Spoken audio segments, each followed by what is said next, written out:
are. Okay, well, the audio just got fucked up for me. Oh, here we go. There, we're back. We're back! And we're back!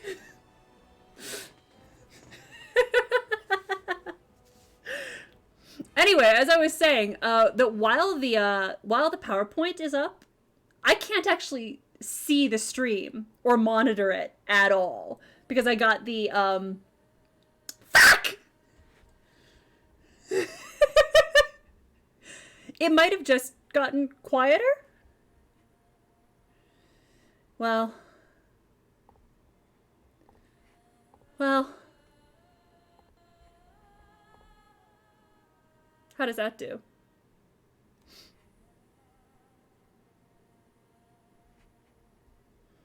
Well,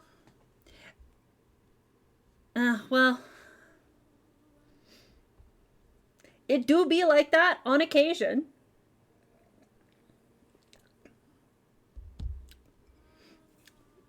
Anyway, as I was saying, while the PowerPoint's going, I can't see the stream itself at all because I've got the presenter view on one monitor and the actual slides themselves on the other. So, yeah, I mean, sucks, but I'm trying to. I got nothing. Oh well. I'll get music. If y'all can't hear the music, I have it at least. So that's really what's important. So how are y'all doing? How's everything going? I'm well prepared. I spent the last however long getting all of my shit together. I was so proud of myself though. I was like, yeah, I'm gonna have music playing for this. It's gonna be a whole immersive experience, and well, fuck me, I guess it's fine. Yeah. As I was saying, I was up till 1:30 last night, several nights in a row actually, because I just got so into. I was so focused on the PowerPoint. But you know, it's time. It's finally time. We're gonna talk about the entire history of the Blights. I don't really have any more of an intro to it than that. Like, look at it. That's what we got. This is what we got right here. It's the Blights. Or, you know, as I found out while I was doing all of my research, basically it's half the history of Thedas, which is, like, I knew intellectually that, oh no! Definitely sleep that off. Drink lots of fluids. As I was researching it, I found exactly how extensive it is, which is honestly like why I wanted to talk about it in the first place, because I mean, it's important, and I feel like this is the sort of thing that unless you've gone digging into the codex entries like I have, you might miss how important it is. The full extent of how important it is. So, I was like, you know what? Why don't I just go over it? So that's what I spent the last week researching. So, I mean,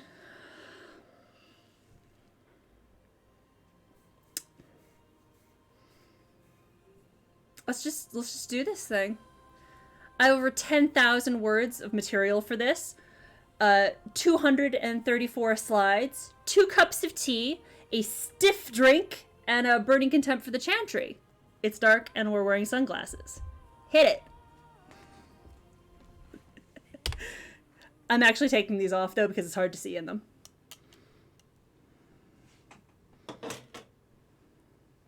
So here we have the familiar opening to Dragon Age Origins. Those of us who've seen the beginning of the game and all of that, quotes the Chant of Light and its retelling of the origins of the Blight. And so is the Golden City blackened with each step you take in my hall. Marvel at perfection, for it is fleeting. You have brought sin to heaven and doom upon all the world. Which is from the Canticle of Threnodies, chapter 8, verse 13. That's it. That's how you do religious citations. I know shit. So we got the standard chantry story that you hear throughout the early bits of the games. The ancient Tevinter Magisters listened to the old gods who promised them power. They performed this ritual with a metric shit ton of lyrium and blood magic that allowed them to physically enter the Fade. When they reached the Fade and the seat of the Maker, which was the Golden City there, their greed corrupted it and turned it into the Black City. And they found the Maker there instead of the old gods. And the Maker punished them by turning them into the first Darkspawn. He threw them out of the Fade, and they brought the Blight back to Thedas with them. And so the Magisters, who were now the first Darkspawn, found the old god Dumat, turned him into an archdemon, and started the first Blight. Open, closed story right there. Real easy, very mythical. Sort of thing you tell to your kids. With all Dragon Age sources, but especially Chantry sources like this one, the question that you always gotta ask is, how much of that is true? Hopefully, that's part of what I'm gonna go over. So, there's a lot of setup here, and, like, a lot to go over for the first Blight, and I'm gonna try and quote the Codex, as that's end of PowerPoint, that's it. I'm gonna try and quote the Codex, and I'll mention other sources that are, like, the Prima official guide and the tabletop RPG, but pretty much otherwise, if it's not, like, listed where it comes from, then it's gonna come from the World of Thedas books, either Volume 1 or Volume 2. I have both of them somewhere around here, but I've lost track of them, so I would have held them up to be like, oh, these are the very cool books that you should definitely read. But I have, in fact, lost track of them. They're cool, though. Read them. So anyway, here's most of Thedas, just for like a general overview, and I'm going to be zooming around across this map and shit as things go on so we can point out specific things, but like this is just like the whole deal here. Down here is Ferelden, where the first game took place. Immediately over to the west is Orlais, Navarra, the Free Marches that we're in right now in Dragon Age 2. There's Kirkwall right there on the coast. Antiva over here, and Rivain back over here. And then, well, the ones that are going to be immediately important here, right smack in the center, the Tevinter Imperium. Right up here on the northern coast of this. And then over to the west again of that is the Anderfels. And then up above you've got Saharan, and then it's not showing here right now, but up here, kind of to the north of Rivain, is Parvalen, where the Kunari live. Don't worry! The slides do mention references, but if it doesn't have the reference, then it's World of Thedas. I just didn't want to quote that over and over and over again on every single slide. If it's not World of Thedas, it should say where it's from. Other than that, that's where it's from. So, you know, that's the layout of Thedas. It's a big continent, got a lot of shit happening here. The first Blight didn't happen until the last few centuries of the Ancient Era, but to talk about what happened there, you kind of have to go into Tevinter's whole thing, especially the old gods, because they're, like, central to the Blight. So, in about 7600 Ancient, Arlathon was founded by the elves. We're going way back here. The Elven Empire covered pretty much all of Thedas as far as we know, but if we assume that, like, the city of Arlathon and the Arlathon Forest here are somehow related, then the capital was probably here, somewhere to the east of what's now Tevinter. In 4600, the elves first encountered the dwarves. And we don't have a whole lot of time to get into dwarven lore here, because trust me, there's a lot of it. There's a lot of it, and it's weird. And we'll have to, like, put a pin in that and come back to it maybe when I'm playing, like, The Descent or a Trespasser or something like that. We'll get to it eventually, like, way off in the future. Kal Sharok, though, is, like, a whole thing in the grand scheme of the lore, because dwarf lore important and all of that. We're not going to talk about it a whole lot, but just, like, know when it comes up, if Kal Sharok gets mentioned, that was the original capital of the Dwarven Empire before that got moved to Orzammar. The Dwarven Shaperate has stories about a time when the elves ruled above land and the dwarves were ruling underground, and there are still a few ancient works that survived. We're showing a whole lot of cooperation between the two of them. So everything is like, it's chill and great, and everyone's happy, and that's that. And then humans showed up. I mean, I don't know what to say about that. Humans showed up. The humans were all a single tribe back then called the Nerimenians. The Dalish believe that they came from Parvalan. You can see it peeking up there in the corner there. Parvalan, where the Kunari now live, but like no one really knows for sure. They came from somewhere outside Thedas and just showed up in about 3100 ancient. They went all over, and by about 2145, the Alamari spread south into what's now Ferelden. So like there were people living all the way down there in the south at this point, but they're not really important because right now what we're here to focus on is Tevinter. Or for a chunk of time starting around 1700, the four kingdoms of Tevinter, Corinis, Naramidian, and Barandor. Barandor kind of disappeared mysteriously a little while later, and legends say that it was maybe destroyed by Dumat for insulting his high priest. Unclear. Yeah, right. Shit got real. So, we've already gotten the codex entries back in the first game about the Maker's first children. He created spirits first and then was unsatisfied with them because they had no ability or desire to like create or shape the world or influence it in any way. So he stuck them in the Fade and created humans instead. And the spirits got jealous and tempted humans and dreams and shit and became demons and all of that jazz. So there's a mention, and this is in the Prima official guide, that humans summoned some of these spirits through the veil and they took the form of dragons, which were then the old gods. So the stories go at least that that's where the old gods came from. The humans started to worship them instead of the Maker, and the Maker cursed them and imprisoned them to sleep in underground tombs. So we've got Tevinter on the scene now. The humans are officially here. Well, I mean, the Darkspawn make brood mothers, as we've seen. That, as far as we know, is where I don't know if they're baby Darkspawn, but they're Darkspawn. That's where Darkspawn come from. That's how they multiply, is brood mothers. It's not a fun time. It's really bad. But anyway, we've got Tevinter on the scene here. So like just a quick rundown of their whole history thing, what happened in Tevinter to make them what they are. By about 2800, the old gods, who again were imprisoned underground, started to whisper to humans in the Fade. They taught the humans of the various Naramidian tribes magic, and then those mages became priests and rulers and stuff like that. In about 1595, Thalcian was the first priest of Dumat, and he claimed to have contacted Dumat directly and learned blood magic from him.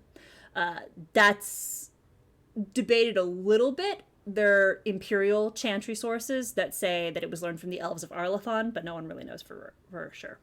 But he established temples and popularized the formal worship of the old gods, and he's also credited with like establishing the mages officially as the ruling class.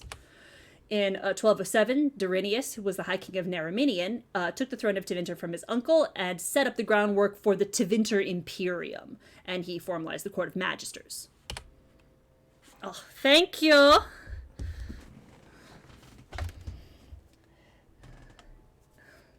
I'll sit up properly. 12 years later, in 1195, Durinius married the Queen of Corinis and was officially named the first Archon and founded the Tevinter Imperium as an empire.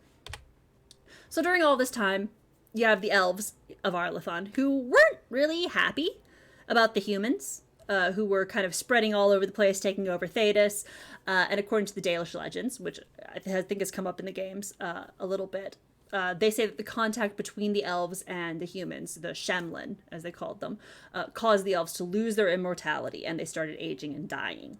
So things got really, really tense between the two, and it all kind of came to a head in 981 Ancient.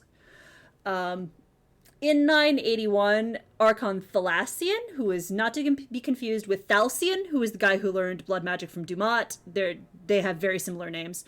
But he declared war against the elves and marched into Arlathon Forest to seize just the capital. And supposedly he brought a whole army of like demons and dragon thralls with him, so that was pretty scary.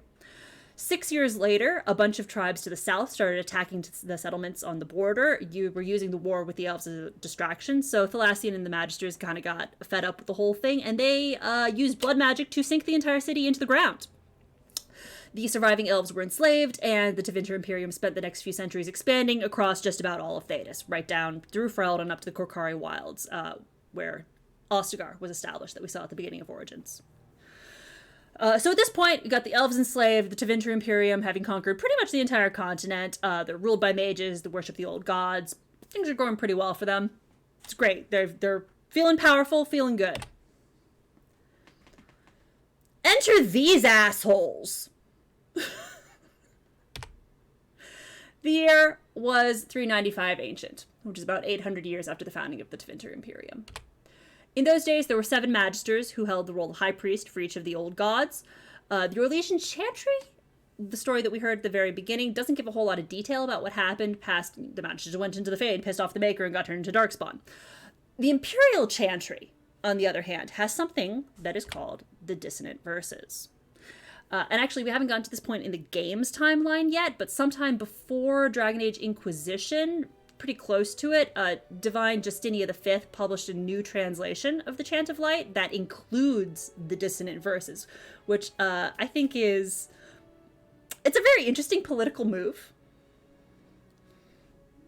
Don't worry. One of the things that I have, one of the teas, is in fact a ginger honey tea, specifically for my voice. So that'll be fun. I did think about that a little bit. One of the things that's included in the Dissonant Verses is the Canticle of Silence, which was supposedly written by Archon Hessarian. And Hessarian was the Archon who oversaw Andraste's execution, and supposedly he wrote the Canticle of Silence about 10 years after her death, around the time that he and the entire Imperium converted. So the earliest version dates back to as early as 160 Ancient. It was still written about 235 years after the events that it describes, but it was also pointed out that as Archon, Hessarian would have had access to all of the Imperium's historical records and all of their records and knowledge. So there might be something to it. The story goes, though, that Dumat, the old god Dumat, spoke to his high priest, the Conductor, and promised him power and godhood if he came to the Golden City.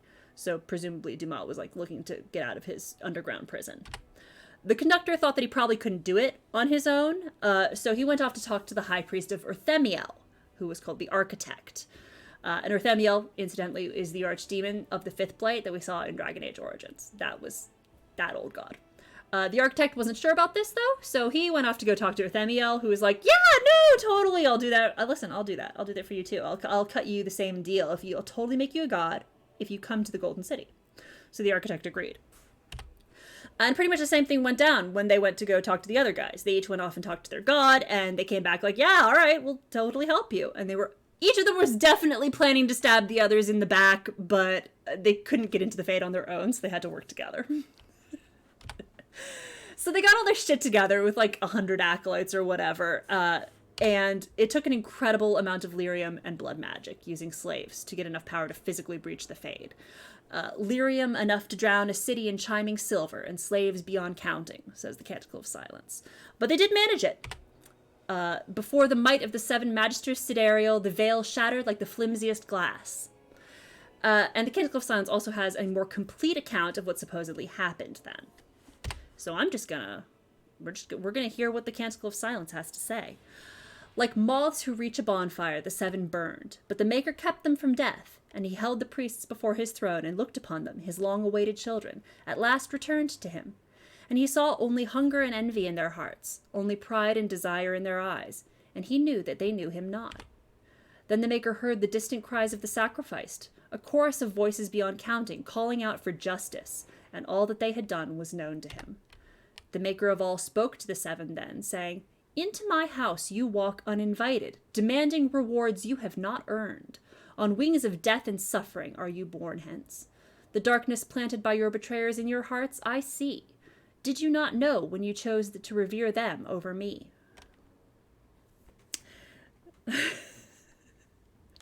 The dude from the DLC. Yeah. Maybe they were just bad at counting. That is entirely true. The old gods will call to you. From their ancient prisons they will sing. Dragons with wicked eyes and wicked hearts. On blackened wings does deceit take flight. The first of my children, lost tonight. You have chosen and spilled the blood of innocence for power. I pity your folly, but still more do I pity those whose lives you have taken in pursuit of selfish goals. No more will you bear the light. To darkness flee and be gone from my sight. And the veil ripped beneath their feet, and the 7 fell, and the gates of the city slammed shut, and the wicked corruption they had carried covered it, and it opened no more. And the Maker in sorrow turned his gaze and no longer hoped for his children to return. This will be on the test! 100%. Do you know that I low-key considered making a quiz on one of those online quiz sites? I did. I absolutely did consider making a quiz. Just for funsies.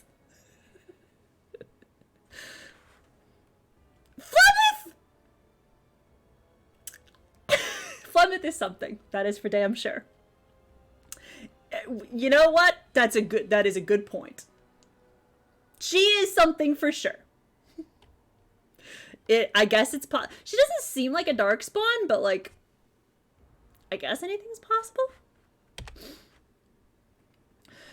So the Canticle of Silence also says that the Archon at the time found out what the Magisters were doing and came to confront them after they were flung out of the Fade, and he found them near where the city of Barandor used to stand. Across the plain, the Archon saw where the Defilers stood. Corruption, blackness all-consuming, threatened to engulf his land and all his people. With fire and lightning, he strove to cleanse the spreading poison from the earth, to no avail. Magic could not undo what evil had done. So the Archon called upon the spirits of the Fade, and adding their strength to his own, scattered them to the winds and the corners of the earth, and with a heavy heart returned to unassailable Minrathous to prepare his people for the doom to come. That's a good point. That is a good point. She does do that.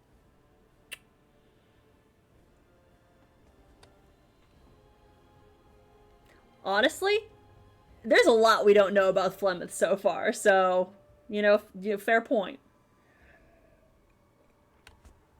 So anyway, the Archon at the time could tell that something bad was about to happen. Shit was about to go down, so he went back to Minrathous to get ready for it. That same year, the Darkspawn found the old god Dumad and corrupted him and started the First Blight, which took place from 395 to 203 Ancient. So you thought I was doing a lot of reading before. You know what? I'll possibly make a test on this. I would love to make a test on this. Over the next week, I have to write stuff for my D&D campaign, but like, I would love to do it. Maybe I might do it. So anyway, there was a lot of reading in that last section, but pretty much this entire section is just lifted directly from World of Thedas a little bit, but mostly from Codex entries. Like, they always say not to read your slides and all of that, but like, this is a lot of text to get through, so I'm gonna read it out loud and have it on screen. And it's not like it needs a whole lot of commentary from me. The text pretty much explains itself, so I just gathered it and put it all in order, and it can pretty much speak for itself, so I'm just going to read it out. So this is what the in-game documents and records have to say about the experience of the First Blight, which was the first time that anything like this had ever happened in Thedas. Fair. Very fair. From the Tales of the Destruction of Thedas, written by Brother Genitivi, he says, when asked, pious chantry-going folk will curse the use of foul magic, spitting and snapping their fingers, but none live today who actually remember the horror that was unleashed so very long ago. Whatever records might have existed, regrettably did not survive the chaos and ignorance that was to follow. We know from accounts of later blights that the Darkspawn spread disease and famine wherever they tread. The earth itself is corrupted by their presence. Despite the might and technology the dwarves brought to bear, the savage Darkspawn tore through them, first destroying the more remote Tigers before swallowing up entire kingdoms. Think of it, an entire civilization lost in the space of decades. Compared to the near genocide that the dwarves faced, what we humans call the First Blight must have seemed a mere skirmish. Against the Darkspawn, the dwarven lands have always borne the brunt of the fighting and the majority of the sacrifices. And then from the letters of Paragon A. Ducan, written during the First Blight. I would say that the enemy's strategy seems to be changing, but they've never appeared to have a strategy before beyond destroying everything in their path. For weeks, their numbers appeared to be dwindling. There was talk that perhaps we were getting close to wiping them out. We could not have been more wrong, for today we came upon the body of their main force. I cannot give words to it, Annika. I have never before seen so much death in one place. There were Darkspawn beyond counting, and at the heart of the throng a great beast, as tall as the palace of Orzammar, with breath of fire. A paragon of darkspawn, perhaps, for they seemed to pay it deference.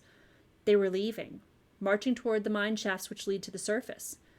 But I knew when I beheld them that once they have devoured what lies above us, they will be back. So, the dwarves got hit first, and they got hit hard. And so we got a timeline of what happened next. In 380 Ancient, the Darkspawn appeared on the edges of the Tevinter Imperium. This was about 15 years after the official beginning of the Blight, so 15 years ago was probably when the Darkspawn first tore through the Deep Roads. Tevinter pulled away from its outer territories, and the effect on the land that the Darkspawn had was pretty immediate. As the Darkspawn advanced on the surface, the land around was sucked of moisture, blackening the earth and turning plants to dust. The skies filled with rolling black clouds that blocked the sun. Disease and rot followed. The memories recorded that large forces of Darkspawn began to bypass barricaded tigers to strike on the surface from unexpected quarters. Although the dwarves sent warnings to the human kingdoms when they could, they had little other assistance to spare. While the Imperial troops were more than adept at fighting elves and other humans, their armies were in no way prepared for the unyielding, unrelenting thirst of the Darkspawn, and the Imperium began to lose its ability to maintain cohesion. Whole cities that had once depended on the Imperium's armies for defense were swallowed by the ravaging Darkspawn. Yeah, not the plants. Yeah, the plants. That's one of the biggest effects that the Darkspawn have. And it seems kind of obvious. Seems kind of like, well, yeah, the bet plants wouldn't do very well. Yeah, that's a big deal, actually. That really fucks people over. So they had no idea how to stop it for the longest time. But eventually people did get some ideas. The first Blight had already raged for 90 years. The world was in chaos. A god had risen, twisted and corrupted. The remaining gods of Tevinter were silent, withdrawn. What writing we have recovered from those times is filled with despair, for everyone believed, from the greatest archons to the lowliest slaves, that the world was coming to an end. Soldiers of the Imperium, seasoned veterans who had known nothing their entire lifetimes except hopeless war, came together. When they left Weishaupt, they had renounced their oaths to the Imperium. They were soldiers no longer. They were the Grey Wardens. Yeah, it really doesn't seem very fair. Yeah, I bet there were orphans, but like, the orphans probably didn't live very long. Ballads are still told today of the first Grey Warden charge into the waves of Darkspawn at the city of Nordbaden, each warden facing 10 or 20 Darkspawn at a time. The Grey Wardens led the lands of men and the last stalwart defenders of the Dwarven Halls against the hordes of the Archdemon Dumat for the next 100 years, gaining and losing ground, but never backing away. The first Grey Warden's legendary success at the Siege of Nordbaden is no historical exaggeration. The Darkspawn were disoriented, unable to distinguish the newly joined Wardens from their own. Beholden to no temporal lords, the Grey Wardens were free to sacrifice villages and fortresses that could not be defended.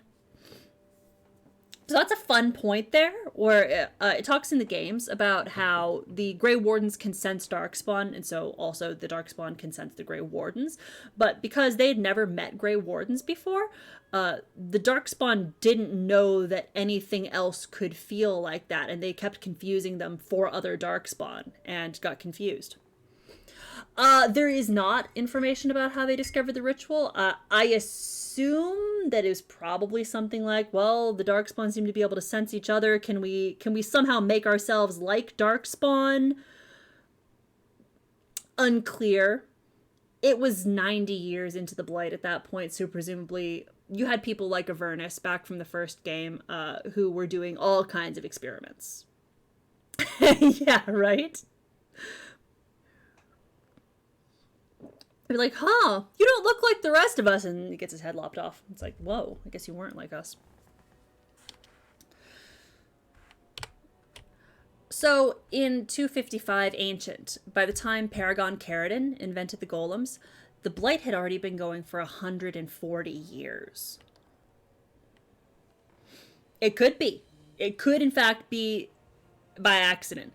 Though, it may have also come up as looking to cure the Darkspawn taint, because I believe that some of the things that you need for the joining are lyrium and archdemon blood. So presumably they were looking for a way to counteract Darkspawn poisoning. But anyway, yeah, the Blight had been going for 140 years already. It was 50 years after the founding of the Grey Wardens, and the Blight would continue for another 52 years after that. Yeah. Like, the first Blight was bad. This was really bad. When the first Blight began, many brave men and women threw themselves at Dumat, the first archdemon, trying to strike him down. But no matter the numbers, no matter their strength, he would always return. This was proof, some said, of his divine power. That is also possible. Honestly, who's to say? But the Grey Wardens soon learned otherwise.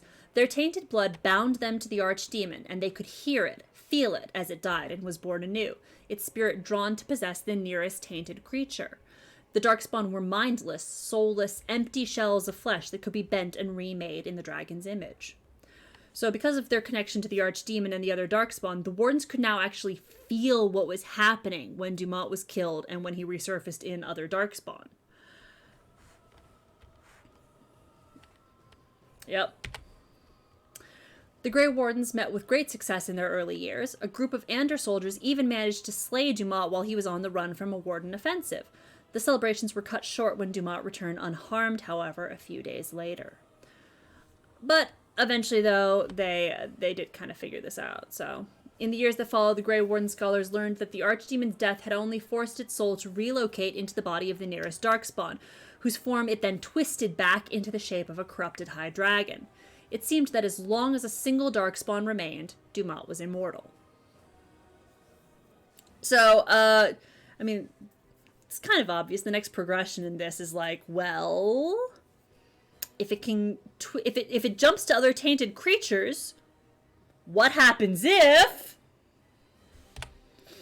When a warden's hand struck a fatal blow against Dumat, the old god spirit was drawn not to a Darkspawn, but to the man who had slain him. In that moment, the souls of both the warden and the archdemon were utterly destroyed. Yeah, assuming direct control. Exactly. It's very much like that. Yeah. Oh, don't worry. Don't worry. It's a fun little concept. It's a surprise tool that'll help us later. Finally, in the year 992 of the Tevinter Imperium, upon the Silent Plains, they met the archdemon Dumat in battle. A third of all the armies of northern Thedas were lost in the fighting. But Dumat fell, and the Darkspawn fled back underground. The first Blight lasted for 192 years.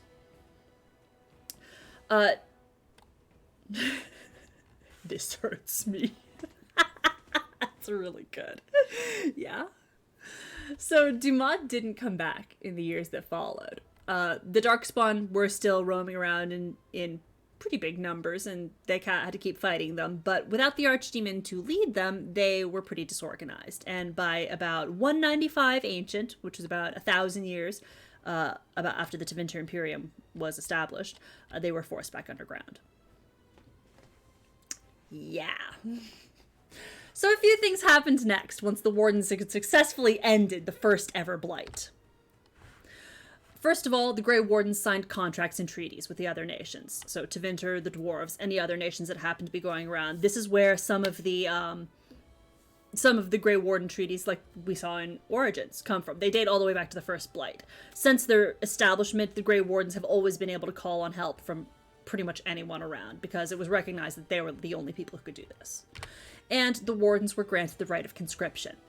Again, all the way back from the first Blight, they had already gotten this right here, to be able to just grab whoever they needed with no consequences, no questions asked. They get what they need. There were still some after effects from this, though. The first blight devastated the Tevinter Imperium. Not only had the Darkspawn ravaged the countryside, but Tevinter citizens had to face the fact that their own gods had turned against them. Dumad, the old god once known as the Dragon of Silence, had risen to silence the world, and despite the frenzied pleas for help, the other old gods did nothing. The people of the Imperium began to question their faith, murdering priests and burning temples to punish their gods for not returning to help. In those days, even after the devastation of the First Blight, the Imperium stretched across the known world. The people of the far northern and eastern reaches of the Imperium rose up against their powerful overlords in rebellion. The Tevinter Magisters summoned demons to put down these small rebellions, leaving corpses to burn as examples of all who would dare revolt. The Imperium began to tear itself apart from within, throngs of angry and disillusioned citizens doing what centuries of opposing armies could not. Yeah. Well, I mean, mostly I think they were killing things like priests, supposedly the people who were sticking up for the gods and who were speaking for them. So, yeah. Who knows how long it'll take to rebuild. Yeah, don't worry. That's gonna come up. We're gonna go into that a little bit. Even after the Blight, Tevinter commanded an army larger than that of any other organized nation in Thedas, but that army was scattered and its morale dwindling. The ruin of Tevinter was such that the Alamari barbarians, who had spread their clans and holds over the wilderness of the Ferelden Valley at the far southeast edge of the Imperium, saw weakness in their enemy, and after an age of oppression, embarked on a campaign not only to free their own lands, but to bring down mighty Tevinter as well. Hey, what's up? If only there was an Inquisition or something. Yeah. We just got to the end of the First Blight, but don't worry, we got 4 more to go.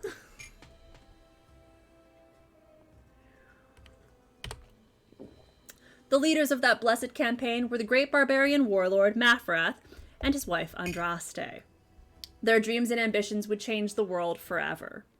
So that entire thing there, yeah, that was from Tales of the Destruction of Thedas by Brother Genitivi. Our boy Genitivi here has a lot of writings. 4 is lots. 4 is a lot. And the First Blight was the one that lasted the longest. It was 192 years, which is a long time to be fighting hordes of rampaging monsters who are actively poisoning everything they touch. It's pretty bad. And we may have heard the name Andraste before. It's true. So, since you mentioned it, let's get into that.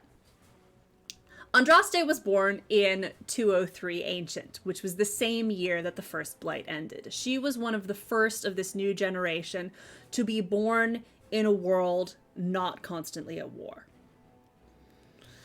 She was the daughter of an Alamari chieftain down in what would eventually be Ferelden. Her birthplace is officially listed as Denerim, but plenty of places in Ferelden claim, like, no, actually she was born here, but because she's a big Ferelden hero.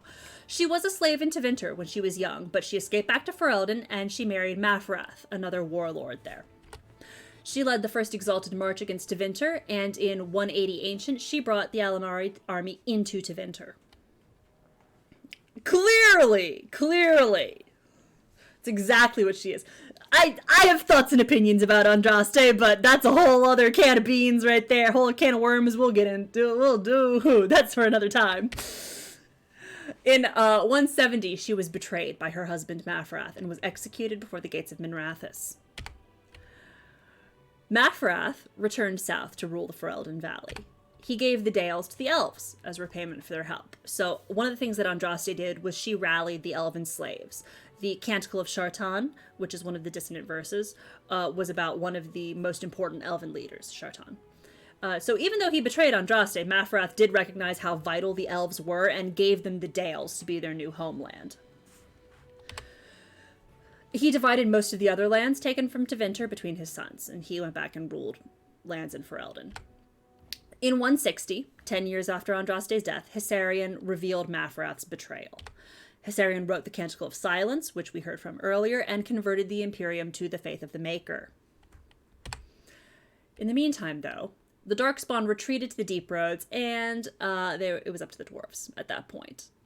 So even without an archdemon to lead them, the Darkspawn were continuing to harass the dwarves down there. They held the deep roads, and they kept the Tigers isolated from each other. Yes, exactly. A little bit. He's like, why does not only all of the people love my wife better, but God loves my wife better? Why don't they love me? I think I'm gonna have her killed. Man. So anyway, this resulted in a new practice starting in about 195 Ancient, where each kingdom of the dwarves elected its own king, and they ultimately answered back to Orzammar, which had become the capital at this point. It shifted from Kalsharok to Orzammar. So Mafrath's son Icerath was given the lands to the west of the Ferelden Valley and west of the Frost... God, it's the thing is right over. It's the thing is the Frostback Mountains. Men. Exactly. In 133, why does it say 155 in my notes? In 133, he united all of the Syrian tribes into what would eventually become Orlais. We might have also heard that name before. And so there's a little passage about that here.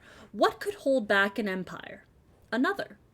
What could hold back a people? So defined a people as Tevinter. Another. Icerath was granted a land of tribes of scattered alliance. His answer was the grand unification, which most condemn as arrogance. Sweeping changes in trade, relocations to break local allegiances, all to favor centralized trade and power. Cities were leveled to expand a new capital, a powerful and influential city of a new nation, Val Royeaux of Orlais. And all in the name of not lost Andraste, but of holding back looming Tevinter. God, filthy Orlesian apologist. This is excerpted from A History Not of Heroes, Readings in the Ugly Heart of Change, collected by Philium, a bard, whose name always appears with that exclamation mark, and I think that that's just so incredibly charming. Philium, a bard, is one of my favorite writers in this game. So it's very interesting, though, that their answer to the threat of an encroaching empire was to set up another empire to challenge it. So I've got a whole theory and I've got like opinions about this, but I am going to be holding those off until the big Orlesian PowerPoint and why the Chantry sucks. I mean, Val Royeaux is a planned city, I guess, in as much as any consciously founded city was. Philium, a plagiarist. Philium! Good old Philium. So anyway, in 120 Ancient, Ravain declared independence from Tevinter. They started a war against the Imperium, which distracted the Empire from reconquering the Free Marches. The eastern cities of the Free Marches rallied to help Ravain, and after the Battle of Temerin in 53 Ancient, the Imperium abandoned all of its eastern territories. Yeah. I mean, they're Orlesian. Who knows what they're thinking? Thank you. In 40 Ancient, Orzammar sealed off its ties completely. And there is a little bit of the Codex that talks about this as well. 1155 of the Tevinter Imperium will be known as a year of painful decisions, but we cannot waver. The threat we face is the greatest we have known. If we are overrun, all trace of the ancestors' glory will be undone. Orzammar must stand, and it must stand alone. Hormak, Kalsharok, Gundar, we have lost contact, and must assume they are lost to the Horde. We must seal the weakest link in our defense, the deep roads that lead to our fallen brethren. I have ordered our finest demolitionists to place the charges. For instance, from a proclamation by High King Threestone. So Orzammar sealed off most of the deep roads and cut off all of the other dwarven kingdoms. They would later find out that Kalsharok was not destroyed. Kalsharok still exists. They're not happy with Orzammar for abandoning them, though. So that's fun. So the end result was that there were about 208 years of relative peace after the First Blight ended. The Tevinter Imperium was greatly weakened by the Darkspawn, and then several rebellions that happened afterwards, and the southern nations started to build their own independent power. Ferelden was still kind of like a loose collection of Alamari tribes. They were kind of organized into Banorns, Arlings, and Tyranneers, which are terms that you might recognize from Origins, because those are the terms they officially used once they united into one kingdom. But anyway, so everything's chill, and everyone's just kind of going around doing their own thing, like your standard non-blight politics, except for the dwarves, who are still, initial caps, struggling. So, remember how Mafrath's son Isarath got that area that was going to be Orlais one day? One day is coming up real fast now.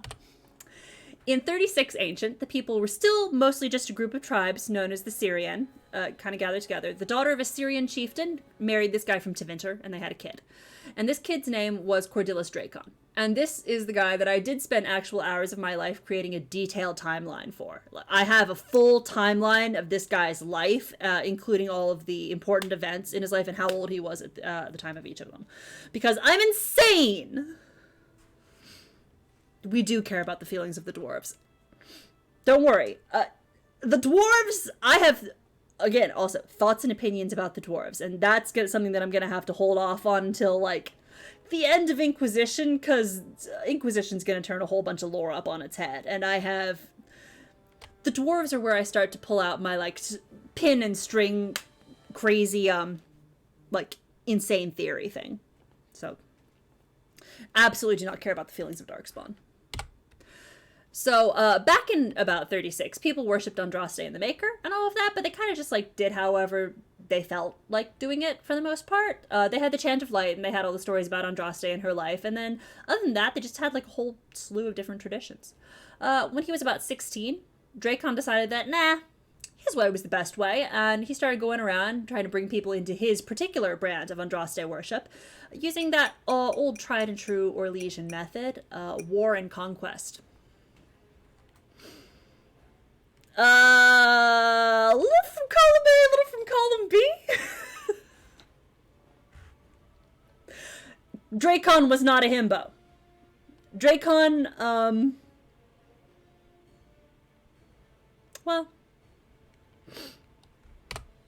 anyway, I'm not going to get into the sins of Cordelis Dracon, because that's a whole other PowerPoint. Again, that's going to be the Great Orlesian PowerPoint, so do stay tuned in the future to hear about the Chantry as a weapon of Orlesian imperialism. The Chantry is an arm of Orlesian imperialism, though. That's its core function, and I do have opinions about that, and I will be expounding on them at length, just not right now. But in 3 Ancient, Dracon was crowned the first emperor of Orlais in Val Royeaux, and the Chantry was established as the official religion of Orlais. 3 years later, Olessa of Mont-Simard was named the first divine, and she took the name Justinia I. So the Chantry calendar began then. It was counting that as the year 1 of the first age, the divine age, because the first divine was named. And so every 100 years, a new age gets declared, named after one of the most important current events of the time.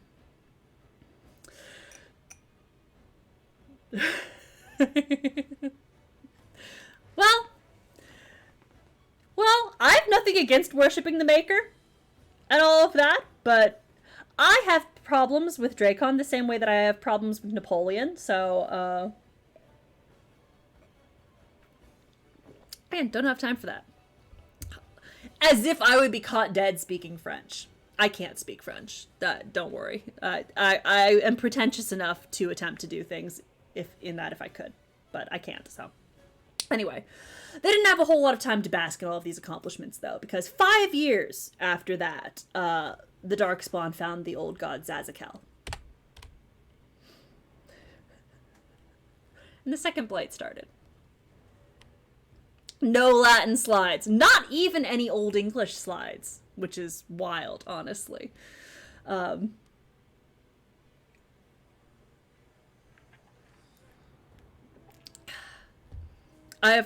No, I'm not going to get don't derail me. I'm not going to get derailed about this. We're on to the second Blight. We're going to talk about the second Blight now. So we got the Anderfels here. They're just to the west of Tevinter. They were still ruled by Tevinter at this time, even though they'd been pushed out. The Tevinter had been pushed out of Orlais and Ferelden down to the south, and Rivain and Antiva off to the east. So also back in about 30 Ancient, when Dracon was like a little kid, Antiva became a full nation of its own, off on the east coast of Thedas. I know, don't worry, it's paining me. I want to talk about it so bad. So, the Darkspawn, who were led by the archdemon Zazakel, came pouring out of the mountains to the south of the Anderfels. The city of Hossberg was hit first, and supposedly the defenders there were slaughtered almost down to the last man before the wardens were able to get word out. Some of the very first attacks also resulted in the complete destruction of Nordbotten, which was, if you'll remember, the first place that the wardens ever appeared on the battlefield back in the first Blight. The Darkspawn had remembered this. They were holding a grudge about that, and they were very much making a point when they obliterated Nordbotten. Well, obviously Orlesian is French. Presumably, it's analogous to Ander.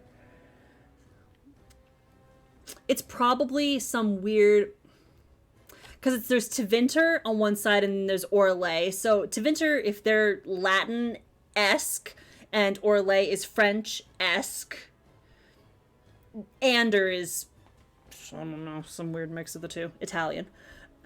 The circles were drawn by hand. I opened them up in Procreate on my iPad, and I cropped that big map that I had at the very beginning. I cropped it down for each of these slides, and then I drew a little circle on, and then I airdropped it to my laptop. Just a little peek behind the scenes there. Anyway. The Darkspawn just generally started coming up all throughout these western mountain ranges in Thedas, the Hunterhorn Mountains, and then they kept pushing east and eventually overran most of the continent. The Tevinter Imperium abandoned the Anderfels at that point and pulled out their armies completely in order to better protect their core territories. So down here, to the east of Orlais, you have the elves in the Dales. And you can't really see a lot of the Dales down there because it got cut off on this, but we're gonna talk about the Dales in a little bit. You can just see Halam Shiral there at the top. We're gonna go to Halam Shiral in Inquisition, but that was the the big royal city of the Dales. And that's all cool. Excuse me. They were all mostly staying neutral at this point. But in Orlais, Dracon gathered his armies and officially, interestingly, enlisted the help of the mages in Orlais and marched north with every troop he had. In 116, they won a huge victory in Cumberland, and Dracon started working to push the Darkspawn back, which is very cool. They were gaining some ground here. In 920, the Navarin Accord was signed. So this officially created the Circle of Magi, as well as the Templar Order, the Seekers of Truth, and the First Inquisition. And we will learn more about the First Inquisition when we get to Dragon Age Inquisition, but specifically the Jaws of Hakon DLC. In 131, the Darkspawn further north, kind of up here, there's a little peninsula, the Darkspawn tried to take Minrathous. They did fail at doing that, but it ate up a lot of supplies for Tevinter to be able to hold it, so Tevinter was not doing great there. Meanwhile, Dracon was doing a whole lot better, and he kept pushing north. In 133, the Orlesian armies broke the siege of Weishaupt Fortress, and the Wardens officially converted to the Chantry. They continued, the Orlesians did, continued to push further north into the rest of the Anderfels, which also converted and were soon after annexed by the Orlesian Empire. Unfortunately for Orlais, though, Dracon died in 145, and he was succeeded by his much less brilliant son, Cordillus Dracon II. 20 years after that, in 165, the Anderfels declared their independence. So the Darkspawn had pushed Tevinter out of the Anderfels, and then Orlais pushed the Darkspawn back a bit, but then Orlais couldn't hold on to it, and the Anderfels became their own nation.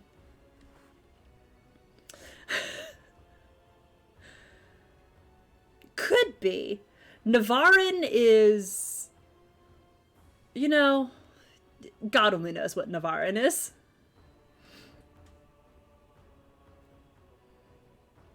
Not exactly. It's every 100 years, and they're named after a big event either at the end of the previous age or happening as the new age is beginning. So this first age was called the Divine Age because it was started when the first divine was crowned. And we'll get to the others. Don't worry, we'll get to it. But anyway, down here in the southwest of Orlais, you can see the Western Approach. It also saw several major battles, and the Wardens did end up building a bunch of fortresses in the area. The Abyssal Rift, or it's the Abyssal Reach on this map, but it's called both, was a huge source of the Darkspawn, and the Adamant Fortress is one of the most famous of the Warden forts built there. So again, that's going to be a big thing in Dragon Age Inquisition, but when we get there, just remember, Adamant has its origins all the way back here in the second Blight in the Divine Age. Yes. So the last battle of the second Blight took place in 195 in Starkhaven in the Free Marches. The Wardens led a human army there, and they had planned a trap for the Archdemon. When they showed up, they found that Zazakel somehow already knew about those plans, so the ambush kind of got turned back around on them. They eventually did end up defeating Zazakel, and there's a little bit about that from an item description in Dragon Age 2. The Vestments of Sacrifice, this is a very bad picture, but the Vestments of Sacrifice is a replica of the robe worn by Grey Warden Naraya, a mage who fought in the Second Blight's final battle at Starkhaven. According to legend, she threw herself in front of a Darkspawn emissary to protect her lover, Corrin. Naraya's sacrifice saved Corrin's life, which was instrumental in ending the Blight, for it was Corrin's blade that struck the Archdemon Zazakel down. Which is an excerpt from a letter from First Enchanter Harriman of Starkhaven to Warden Commander Dernheim of Weishaupt. The second Blight lasted for 90 years, which is better than the first Blight's 192, but 90 years is still a long time to be fighting Darkspawn. That's still an entire generation of people who did not live to see anything else. So part of the aftermath of the second Blight is that vast swaths of the land were poisoned for ages, and in some cases permanently. Son, by the time you read this, the Darkspawn poison will have claimed me. We gave all at Starkhaven, and we bought time for the Wardens to slay the Archdemon, but when I smelled the corruption in my wound, I knew I would not live to see you again. Virus will want men to search the battlefield. He sees Starkhaven as rising to greatness, and the weapons of 100 dead Grey Wardens lying unclaimed on the ground will help him conquer the Free Marches. You must refuse. The battlefield is soaked in poison, and no speech, no bullying, no taunts about cowardice can change that. Anything that roams that battlefield now will die. Stall him however you must, and watch for the crows. Those birds have the good sense to fear the Blight. When you see them gather, then you will know that the poison is gone, and it is safe to search the battlefield for trinkets to satisfy Phyrus. I will not be there to guide you, son, so you must learn from the crows. They watch patiently, and they let their fear keep them alive. Please, I beg you, watch the crows and do the same.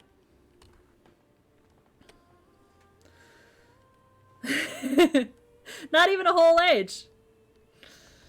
Yeah. That, on the other hand, though, wars that last for 100 years in real life are, usually waged by humans, as all wars in our world are. And humans eventually have to rest. Humans have to take breaks every so often. Darkspawn don't fucking do that. 100 years of a Blight is fucking miserable. Anyway. From Lands of the Abyss by Magistrate Gilles de Saint-Christ, this is about the Western Approach. Once these wastes were a land of plenty. Can you believe it?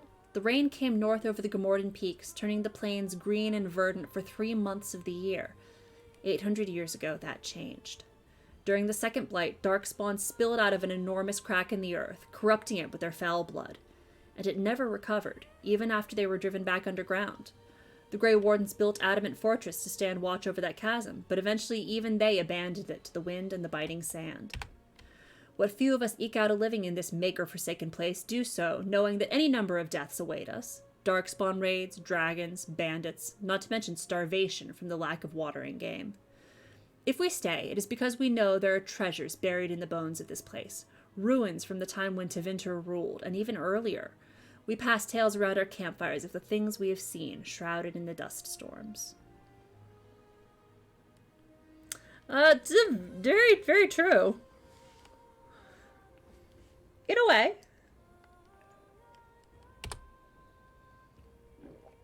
So, the Darkspawn disappeared for the next 115 years. There wasn't the same sort of widespread upheaval after the second Blight that you got after the first Blight. Orlais and the Chantry were pretty firmly established, and over the course of the Blight, the Orlesian Empire had in many ways expanded, which is kind of completely opposite from how Tevinter dramatically lost ground in Thedas during the previous Blight. The greatest event, though, stemming from, and I say great meaning in magnitude, not in moral quality, perhaps. The biggest event stemming from the Second Blight was the Exalted March of the Dales. So here we have the Dales. This was the land that had been given to the elves in 165 Ancient as thanks for the help that they gave to Andraste and her armies when they marched on Tevinter. The elves moved to the Dales, that were just southeast of Orlais here, and they started doing their best to rebuild their culture. They kept humans out for the most part, and importantly, they refused to convert to the Chantry. They worshipped their own elven gods, and they pretty much turned away all missionaries at the border, which pissed off Dracon in particular. He didn't like that, considering that his whole deal is expanding the worship of the Maker.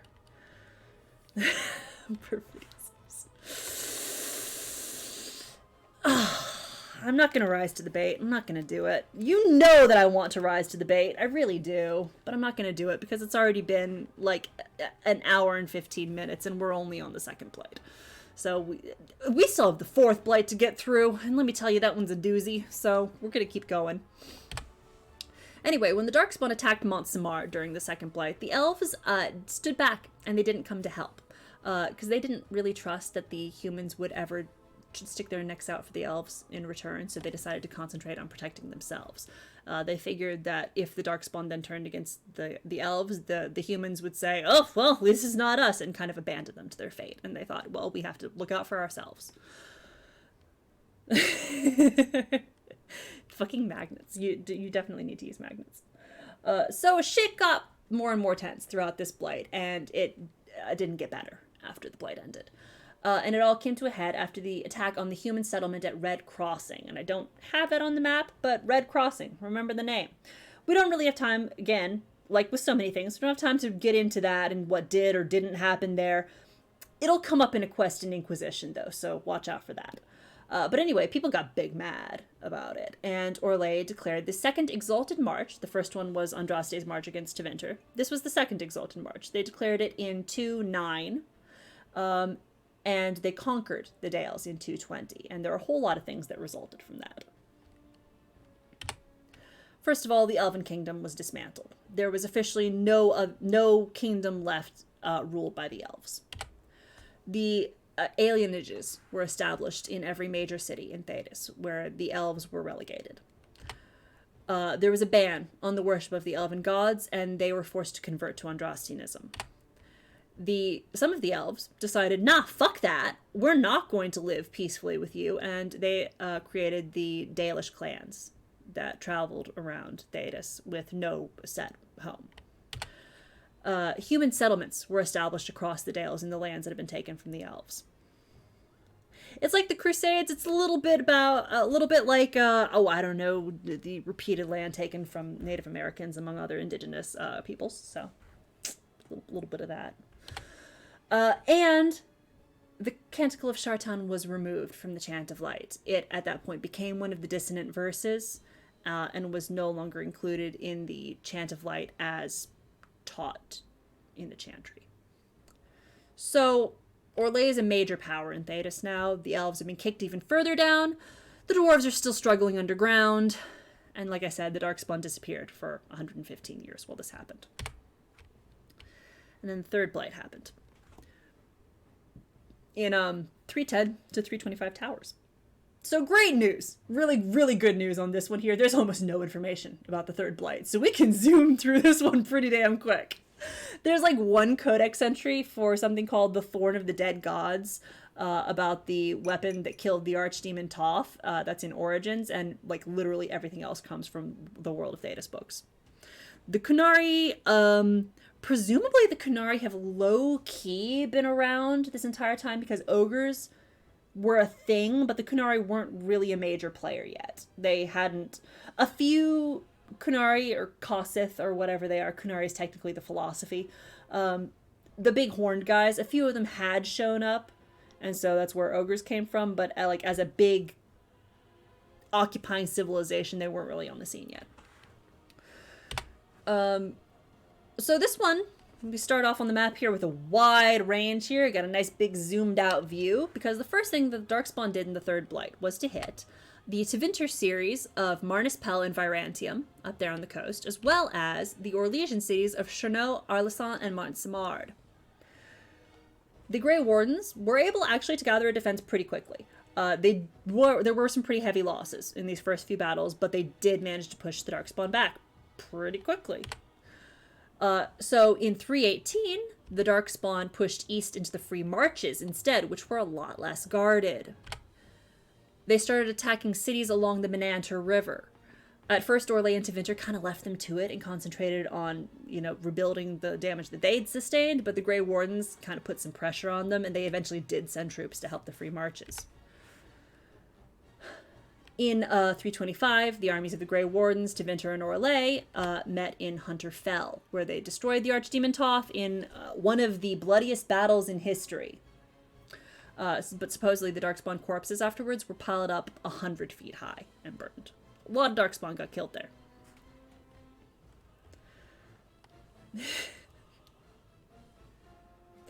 Yeah. No, don't worry. They did have to... I mean, they still had to face an archdemon no matter what, but they did have to face ogres. That was noted somewhere in here where it's like, when they were talking about the Kunari, they were just like, oh, well, we think that some Kunari must have landed a little bit earlier because they did encounter the Darkspawn because ogres were spotted and all of that. No substantial explanation for that other than, yeah, ogres existed.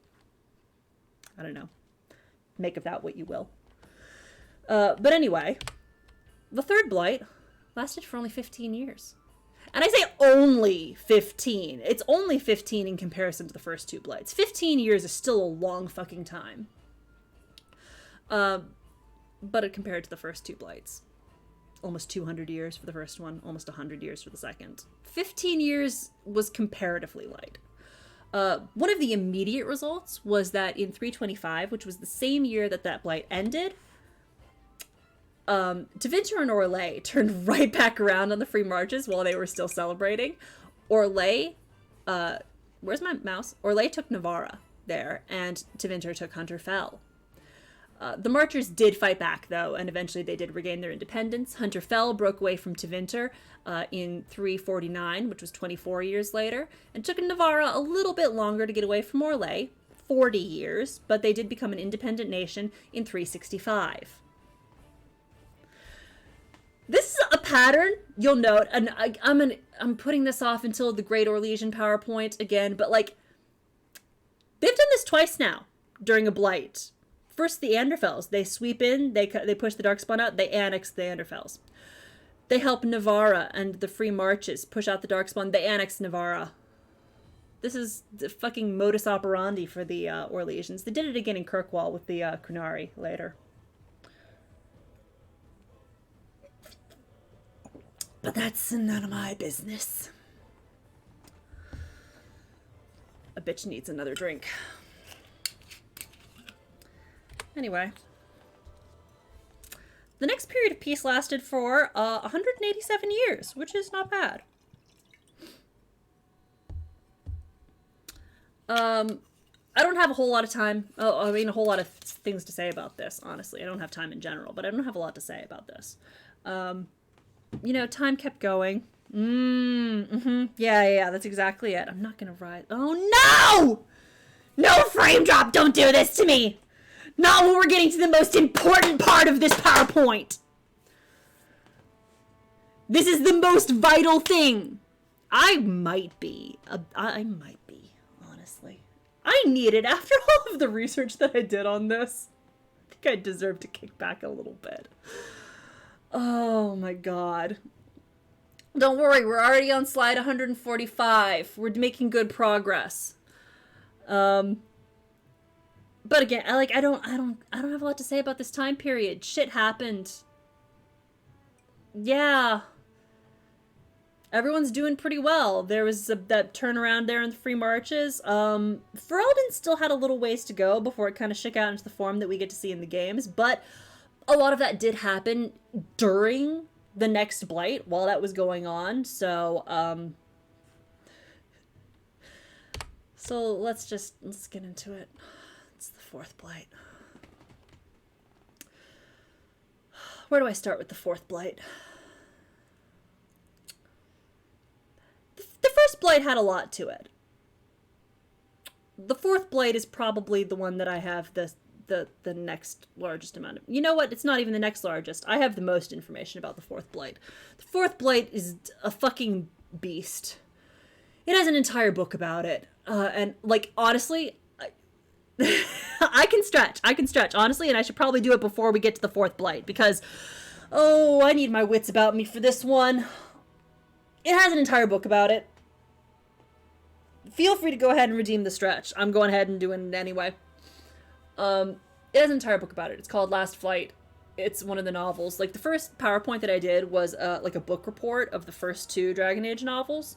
Last Flight is the next one. I don't know if it was the next one published, but it's the next one. Anyway. You should read Last Flight. Like, everyone should read Last Flight. Like, no, really. If you're gonna read one Dragon Age book, it should be Last Flight. So because of that book, this is the Blight where we, and when I say we, I mean, like, we the players, not the people of Thedas, we have actual first-hand Warden accounts of what it was like to live through this Blight. Last Flight is where most of the information about the fourth Blight comes from. So I'm going to be running through the plot of the book and talk and pull out some of the bits that, like, talk specifically about the experience of living through and fighting during this Blight. It is the best of all the Dragon Age novels, and it hurts my feelings. Not funny, cried. So, the Griffins are extinct, right? We know that now. The Griffins are extinct. The fourth Blight is why, and a large part of Last Flight is talking about how that happened. So pretty much everything that I quote is going to be, like I said, from that book. Real quick. Yeah, there we go. Get a little bit of crunch there. So Last Flight is about two elven Grey Wardens. Garahel here, and his sister Isaiah. Isaiah was a mage, and most of the book is written from her perspective. The Horde surfaced. So I am saying that this story has griffins in it. That is literally what I'm saying. Yes. Wynn would be so annoyed. It is. It's in the name. Seriously, not funny. Cried. I was doing the research for this book, and I opened it to a random page, just a random bit, and I read like a page of it, and yeah, I was already in tears. It just hurts all the way through. It's not a fun time. 10 out of 10 would definitely recommend. Anyway, so when the fourth Blight began, the Horde surfaced and they hit Antiva first. Under normal circumstances, they wouldn't have seen aerial combat for another year, but the Blight waited for no one. 4 months earlier, Darkspawn had come pouring out of the north, answering the call of a newly awakened old god. They'd boiled up from the depths of the earth, using the ancient dwarven deep roads to travel unseen by human eyes. Antiva, which had come under attack first, had lost ground as fast as the monstrous army could claim it. The river city of Selene, fabled for its graceful bridges and sculptures, had fallen after a siege that lasted only 4 days. For weeks afterward, the river had been fouled with corpses. The people of Antiva City had watched them float by, spinning out to sea day after day, and with each bloated body, their fear had grown. Selene is up there, further up the river, and it all came past Antiva City here on the coast. Even from 1,000 yards in the sky, Isaiah could see that the earth was barren and twisted where the Horde had passed. Above it, the sky roiled with clotted black clouds. Leafless trees stood like skeletal sentinels over shrunken creeks, which ran low in their banks as though the earth itself were drinking them dry. Fields of grain lay withered and rotted, with nary a green patch to be seen amid their curling gray stalks. The few animals she saw were mostly crows and vultures, their hunched bodies scabby and featherless from the blight disease they'd contracted while feeding on darkspawn corpses. Oh, nice! You should definitely catch it. Rodom is a fun one. So the Wardens came to evacuate Antiva City, but the king and queen wanted to defend the city instead. They ended up waiting for too long, and their own people rebelled against them for delaying. The king was killed by one of his own guards, and the queen was killed when the archdemon appeared and attacked the Wardens as they escaped.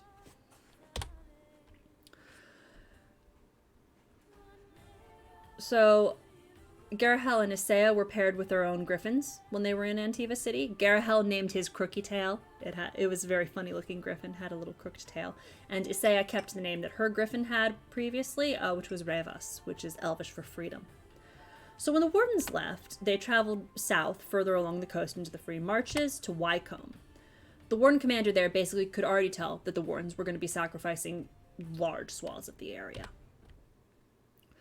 Wycombe will not hold. Its defenses are too weak and it's too close to the Blight. Even if we could raise armies overnight, and we can't, we'd have to march them to exhaustion to arrive before the Darkspawn come pouring down the coast, and a tired soldier is a dead one.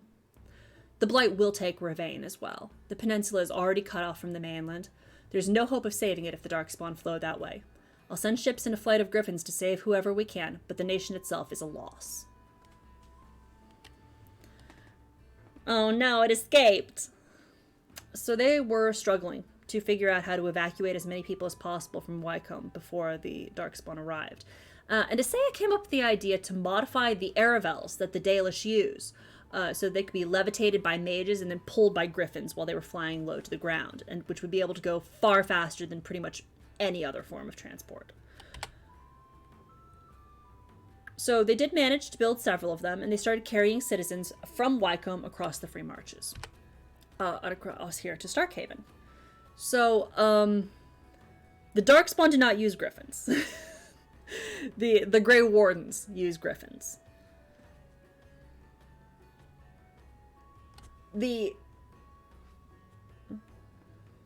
Why evacuate them?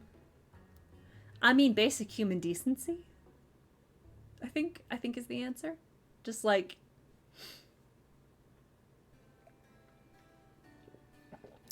I don't know, if that's not a compelling argument, I can't help you.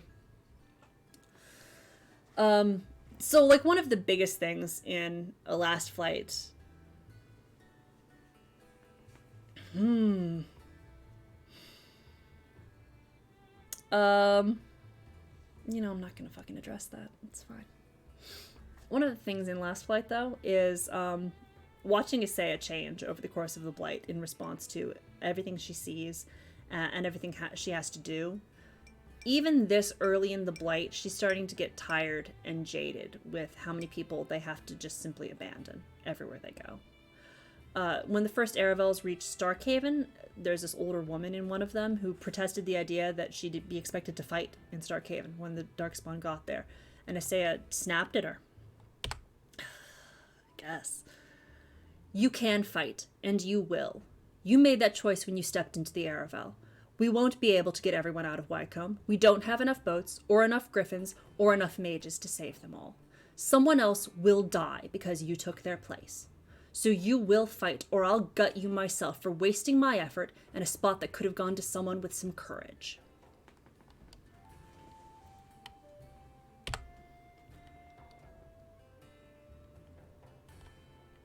They evacuate as many people as they can. And the book picks up several years later in the Anderfells, in Haussburg. So this is the first city that was hit in the Second Blight. At this point in the book, Haussburg had been under siege by the Darkspawn for 7 years. And the Griffin Riders were being used to bring in all the supplies to the city. They would go off and distract the Horde on one side of the city while other riders came and brought food in on the other side. So around this time, Garahel was named the field commander of the Grey Wardens, so he was able to take command of any nearby Grey Wardens if necessary.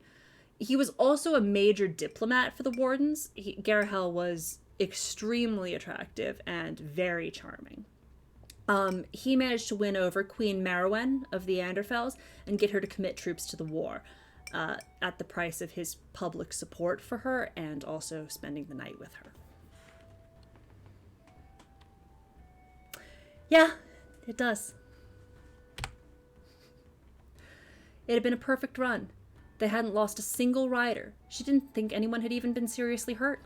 Their attack had torn a significant chunk out of the Darkspawn army, and somewhere on the other side of the city, King Torrid's soldiers were collecting another drop of salt, dried meat, and barley for distribution to Hosburg's grateful populace. Their victory was total, and it didn't matter one bit. The Darkspawn would keep coming until the Archdemon was killed, so the Wardens had the idea to try and cut off the Horde for at least a little while by collapsing the Deep Roads entrance that was the closest to the city to buy it some space. Isaiah realized that one of the mages they'd saved from Antiva City, Callian, was a blood mage. So she got him to use blood magic to get inside one of the Darkspawn's minds and track it back to the entrance so they could find it. And she also asked for him to teach her blood magic. Because at this point, like the other Wardens, she was desperate for any weapon they could use to stop the Archdemon. Yeah, it'll make you an orphan. The horrors of the Blight had caused her teacher's old warnings to pale into insignificance. The first time she'd heard the screams of a woman dragged off to become a brood mother, she would have struck 1,000 bargains with demons to end that suffering. It was not unheard of for warden mages trapped behind enemy lines with no hope of reinforcement or rescue to invite demons into their bodies so that they could perish in one last frenzied strike against their foes. A powerful abomination could bring down scores of Darkspawn before it died. Isaiah herself had decided long ago that she would become an abomination before she let the Darkspawn carry her off to become a brood mother. Better to die in horror than live it. And as she tells Callian about blood magic and whether she's sure she wants to learn it, it's a weapon, and we're fighting a blight. Of course I want it. Yeah. This one's heavy. I feel free to use as much humor as you want. This one's heavy. So they went to collapse the entrance and were ambushed by Darkspawn in the process. The Griffins did come to help their riders, and they got caught up in the fight. They did end up succeeding at collapsing the entrance and getting back to the city, but one of the Griffins, named Shrike, was poisoned with Darkspawn blood in the fight. There really wasn't much they could do. Isaiah suggested putting Shrike through the joining, but there's a reason that the Wardens didn't typically do that. The last attempt had happened more than 50 years ago, yet the warnings remained clear and fresh in the Wardens' minds. Mabari warhounds could be put through the joining with no worse effect than humans experienced. Some died, some survived, and gained the immunities and attunements the Grey Wardens shared. Griffins, however, did not respond in the same way. The great beasts went into an uncontrollable, rabid rage when subjected to the joining. Their explosive violence was lethal not only to everyone in their vicinity, but to their own selves. The hatred that Griffins felt for Darkspawn carried over to the taint in their own veins, and it caused the noble creatures to tear their own bodies apart in wild spasms of loathing. The horror and tragedy of the early experiments had convinced the Grey Wardens to stay far away from that path. Yeah. That's the thing. That's the thing. This is the one that we have the things for. This is the one that we have the detailed documentation for. And the thing to remember is they've all been like this. But Isaiah realized that no one before had really tried to use blood magic to control the Griffins' minds just a little bit and to nudge them and confuse them into accepting the taint without tearing themselves apart. Shrike's rider, Denaro, begged her to do whatever she could to save him, since he was going to die anyway. If there was a chance that this could be used to save him, he wanted her to try. So she went through his mind and rewove whatever thoughts and emotions she could find to make him calmer and more forgetful about what was happening, and then in the end to make him think that any leftover weird feeling was something like a cold. Yeah. Yep, they did. So it seemed to work for a while. Shrike didn't die immediately, and a little while later, the wardens went out to ambush the Darkspawn again. Shrike seemed to have mostly recovered at that point, but he was extremely moody and irritable, and only his rider could get close to him without getting attacked. They successfully ambushed the Darkspawn, and Shrike started fighting harder than anyone had ever seen any griffin fight before. He was tearing into the Darkspawn and fighting through injuries that would take a normal griffin out of the fight completely. To Asaya's astonishment, Shrike was still fighting on the ground. He was so soaked in blood that she didn't recognize him immediately. Denaro was nowhere to be seen. Either he had fled his griffin's madness, or, more likely, he had died. She wondered if Shrike wouldn't have noticed either way. The griffin was completely lost in the frenzy of his fighting. Yet somehow Shrike managed to evade many of their blows. It was as if he knew before the Darkspawn did where they were going to strike, and could dodge or deflect their swings before they landed. His strength and quickness, too, had increased to supernatural levels. Shrike didn't make it out of that battle, but he did fight until the Darkspawn finally took him down, and took a huge number of the Darkspawn with him. So, Callion, the blood mage who taught Isaiah blood magic, was also there, and he pointed out that even if she never wanted this to happen, if she didn't want this to be the result, it was definitely something that other people would want. It was extremely likely that if word... he deserves a treat. That if word got out about how fierce a joined griffin was, desperate people would want one, too. So she swore that she would never do it again, and she would never tell anyone the secret of how she did it. Yeah, at least he doesn't. So pretty soon after, they were actually able to break the siege of Hossberg, and they were able to push the Darkspawn back a little bit. So the next bit is just a pretty long paragraph about... It covers how the Blight was physically impacting the world. So this was 8 years into the Blight when the siege of Hossberg broke. So this is, like, it's nothing compared to the first two Blights. But 520 and 521 were the bleakest part of the fourth Blight, and it was enough to almost destroy entire countries. The Free Marches were dying.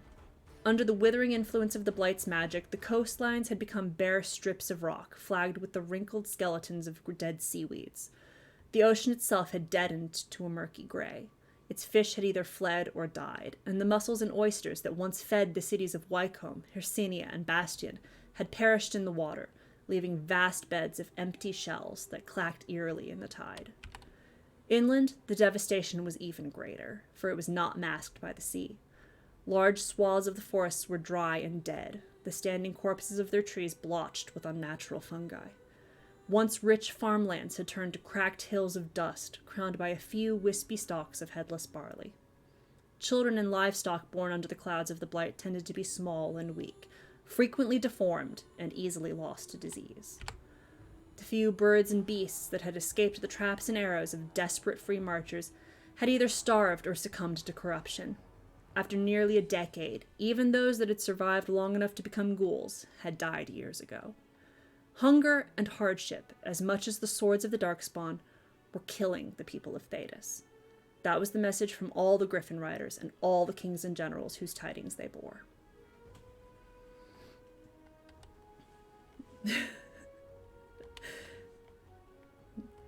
The switchbacks. Definitely. Yeah, I mean, it's the easiest way to climb a mountain.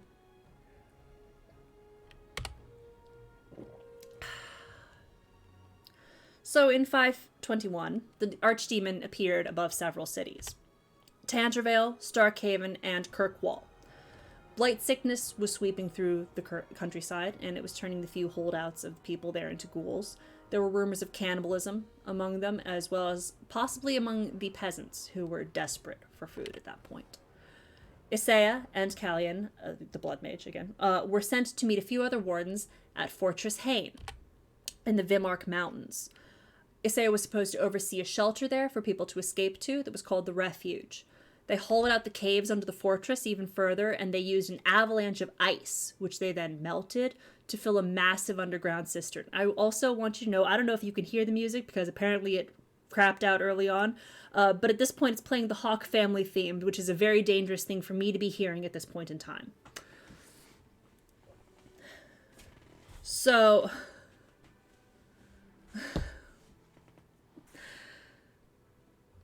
okay. Good, I didn't want it up too loud, so. Just know it's the Hawk family theme, which is, this is a dangerous thing to be playing right now. So the Archdemon and the Horde were toying with the Wardens at this point. They were pretending to retreat whenever the Wardens came out to engage them, and that was enough to keep most of the rulers in the area indecisive about committing their troops to a more unified cause. So in the Vimark Mountains at Fortress Hain, the retreat was barely finished, and Garahel came to tell Isaiah that the First Warden needed her to evacuate Cumberland and Kirkwall immediately, using the method that she'd used at Wycombe, with the modified Aravels. The Wardens didn't have the manpower or the Griffins to do it, but the First Warden had an answer to that. "It's the only way," her brother said. "We don't have a choice. We must evacuate those cities, and we must do it with a small, mobile force. You don't have many Griffins, and most of them are injured. But if you can do to them what you did with Shrike, they'll fight like 10 times their number, and their injuries won't matter. There is no other way to save the Free Marches, Isaiah. I couldn't keep your secret, not if it meant all those thousands of people would die. The First Warden has given the order. Put the Griffins of Fortress Hain through the joining. The Blight takes too much from us. But it was impossible to refuse. How could she? This was the very purpose of their lives. Every time they went out into the field, the Griffins and their riders willingly courted death. They fought the Darkspawn with all their hearts and risked oblivion freely so that others might survive the horrors of the Blight. If it meant the Free March's survival and the Grey Warden's chances of ending the Blight, then 10 Griffins from Fortress Hain were a very small price to pay. Yeah, Wally would be sad if you stole that from him. So Isaiah did it. She put the Griffins through the joining, and they managed to save many people from Kirkwall and Cumberland. But the Griffins that they were using, who were stationed at Fortress Hain, didn't have their own dedicated riders, like Shrike had to try and calm them during that flight. So Isaiah had to use blood magic again, this time to possess and directly control them. And as it says in the book, it pained her to steal even this last sliver of independence from them, but there was no alternative. Isaiah realized right about then, at about this point in time, that the Darkspawn taint was advancing in her rapidly. The way that the stories said that wardens reached their calling faster during a blight, like the presence of the Archdemon accelerated the process. It was after Starkhaven that Isaiah's hair began falling out. The battles for the Free Marches passed in a blur for her. Allies and new recruits came and went faster than she could mark their names in her memory.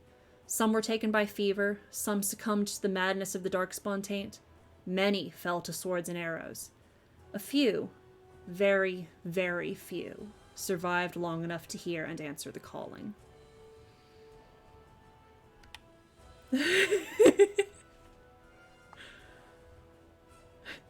Assuming direct control. Yeah. Yeah. I mean, it makes sense that blood magic is forbidden. As we found in Origins with Soldier's Peak and Avernus, the wardens are allowed to do things, especially wardens during a blight. The wardens are allowed to do things that no one else is allowed to do, because the entire point of the wardens is to do literally whatever it takes to end a blight. That's why they could summon demons when they needed to. That's why Avernus was able to do that without being, sanctioned by the wardens. That's why Isaiah and Callian used blood magic. Callian wasn't a warden, but Isaiah was, and she was out here using blood magic because, listen, you do whatever you can during a blight. But at this point, the wardens started gaining ground again. When the cities of the Free Marches were slow to commit their own armies, Garahel managed to gather more troops from groups like casteless dwarves, apostate mages, and elven slaves who had run away from the Tevinter Imperium. So after that, the army kept growing.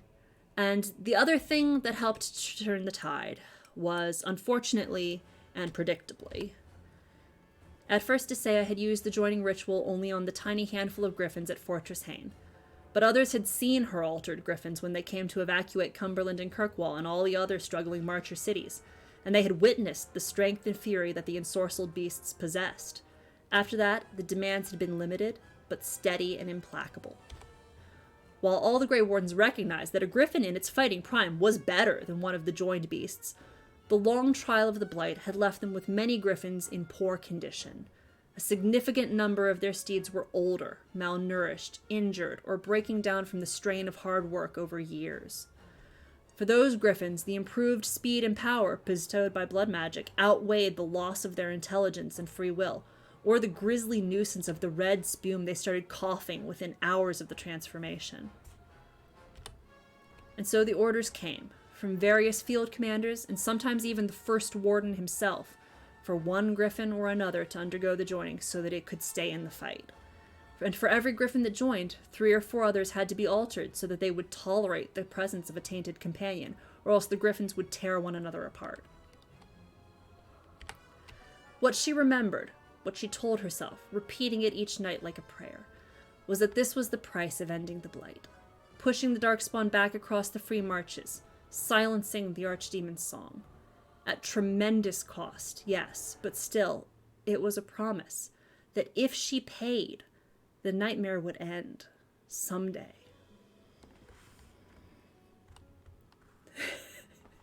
Like, I'm getting hit reading it again. It's not even the whole book, and I'm like, drinks all around for everyone. I wasn't joking when I said this book's heavy.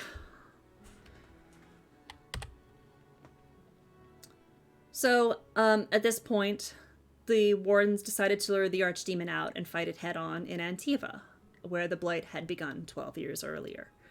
They needed griffins that would fight under any odds and through any wounds. So, Callian and Isaiah and 2 other blood mages controlled a group of joined griffins when they lured the Archdemon out at Aisley. The Archdemon's first attacks took out several mages and griffins. 2 of the griffins immediately got loose when the mage who was controlling them was killed. And as soon as they were free, they launched themselves straight at the Archdemon and tore into it and kept fighting when they were barely even in one piece at that point. Their feathers were molten and matted with tarry black blood, their own, twisted past recognition, and Isaiah heard the wind warbling through the holes in their shredded wings. One's face had been blasted off, leaving half its skull a shattered ruin of bare bone and blackened gore. Isaiah couldn't get a good look at it through the clouds, but she saw enough to know she didn't want one. But the griffins were alive, impossibly. They were flying, impossibly. And impossibly, they attacked. Those 2 griffins that got loose at first damaged the Archdemon. They actually damaged it visibly before they were killed. When Isaiah lost control of a few more, they also attacked the Archdemon furiously. So the Archdemon was starting to be badly wounded at this point, and it lured them back into a trap and surrounded the Wardens with Darkspawn. So, not really having a whole lot left to do, Isaiah, there were still 4 joined griffins remaining at that point, and she just let them all loose. At that point, there were only 3 wardens left. There were Garahel, Isaiah, and a young dwarf named Edelis. And a grey warden they knew had to be the one to kill the Archdemon. So, Garahel took the final attack, and his griffin, Crookytail, ended up sacrificing himself enough to distract the archdemon so that Garahel could make the final blow. I don't have that paragraph from the book. I'm just remembering it though. It's sad. But Garahel took the final blow, and in 524, the fourth Blight ended at the Battle of Aisley. The fourth Blight. I'm having a great time. We're having fun. This is a fun time. I signed up for this. We're all good. Anyway, the fourth Blight lasted for 12 years. It's the shortest Blight yet. What would have ended if Joined Griffin had dealt the killing blow? It probably would have worked. If the Darkspawn taint is what's important, probably would have worked.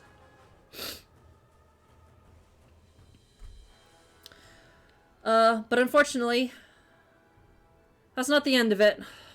There's more. Thank you. I'm gonna take another stiff drink here. I was right. I knew I was gonna need a drink to get through this, and oh boy, I was right. Anyway, it possibly gets worse. So, Isaiah at this point, prepared to go to her calling. She was looking rough at this point. It was not good. But she was delayed when she heard some unsettling new rumors. It was the Griffins. Following the Blight's end, they had been behaving erratically, and none of the wardens knew why. The stranges had begun with the birds originally stationed at Fortress Hayne, it was said, and so the first warden had ordered Isaiah back to the Enderfells. The number of vacant perches in Weissup's mountain roosts shocked her, and more shocking was the roostmaster's news about why. They're killing one another, he told her. Isaiah examined a griffin who had actually never even been at Fortress Hayne and found that he had been infected with the Darkspawn taint. And they realized that somehow, in the griffins, the joining had become contagious. I'm fine. I'm fantastic. I'm just hunky-dory right now. 3 months later, Isaiah heard, the first warden formally gave the order. Any griffin showing signs of irredeemable viciousness was to be put down. Those who were coughing or sneezing up blood and had served in the Blight were also to be killed. So she started scouring Thedas for information about blood magic. She was hoping to understand something about what she had created and how she could reverse it, but she wasn't able to find anything. She went to go visit Callion in Antiva City. He had nothing for her. She eventually turned to Amadis Vale, who was Garahel's lover during the Blight. She had been together with Garahel. And she was the captain of the Ruby Drake's mercenary company. I'm fine now. It's all good. She was the cousin to the reigning Prince of Starkhaven. So yes, she was one of those Vales.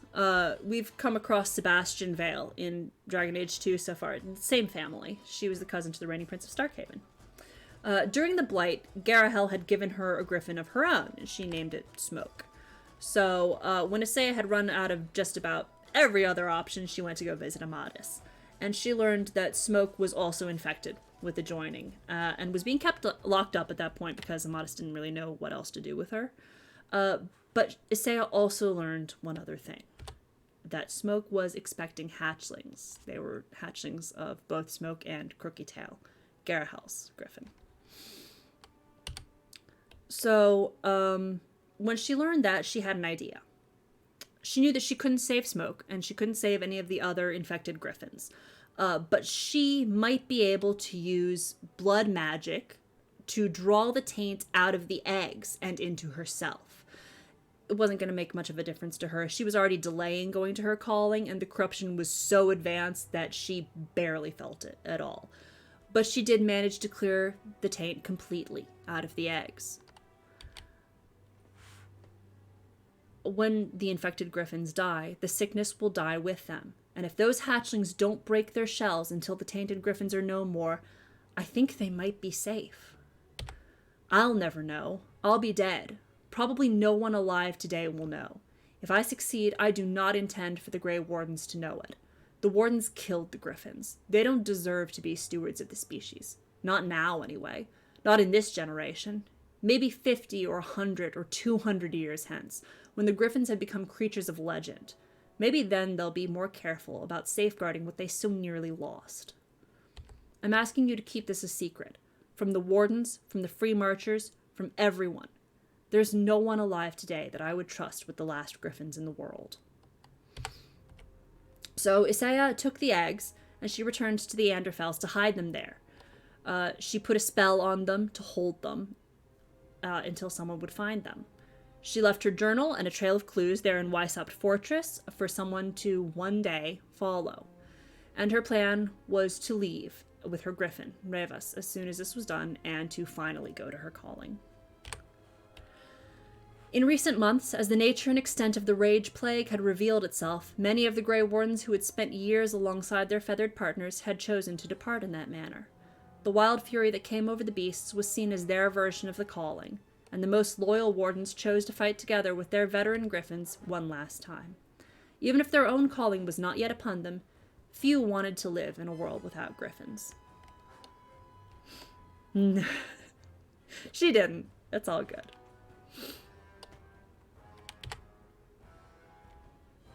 So that's what happened during the Fourth Blight.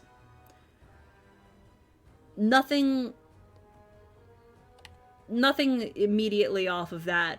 There are no further developments on that for a long time. So, really what happens after that is that a long time passes. And when I say a long time, I mean a long time passed. So, several ages, actually. The Steel Age came next, and it was named after the murder of Queen Madrigal of Antiva, and most of that age was taken up with the First Kunari War after they landed in Parvalin in 630 Steel. This was the age when the Kunari first became a major presence. This was also the age when widespread hunting drove dragons almost to extinction. The next age, the Storm Age, was named after the amount of conflict brewing in Thedas. This was the age when Sophia Dryden joined the Wardens in Ferelden and led a rebellion against the tyrant Arland. As a result, the Wardens were banned from Ferelden for centuries. Towards the end of the age, the Kunari signed the Lomarin Accords, basically calling a truce between them and most of the other nations in Thedas. Tevinter did not sign the Lomarin Accords, and they remained at war with the Kunari, and they remain at war with the Kunari through the point that we are in the games. The Blessed Age was named after the birth of the Orlesian Emperor Etienne I's twin sons. In this age, Orlais invaded Ferelden and drove the Theron rulers underground. Orlais went on to occupy Ferelden, and toward the end of the age, Merrick Theron and Logain MacTyr led the rebels in Ferelden to drive the Orlesians out. And then finally, the Dragon Age was named after the first high dragon to be seen in centuries. In 9-2 Dragon, Merrick and Logain defeated the Orlesians and restored Ferelden rule. So entire centuries passed since the Fourth Blight. Yes, blood magic.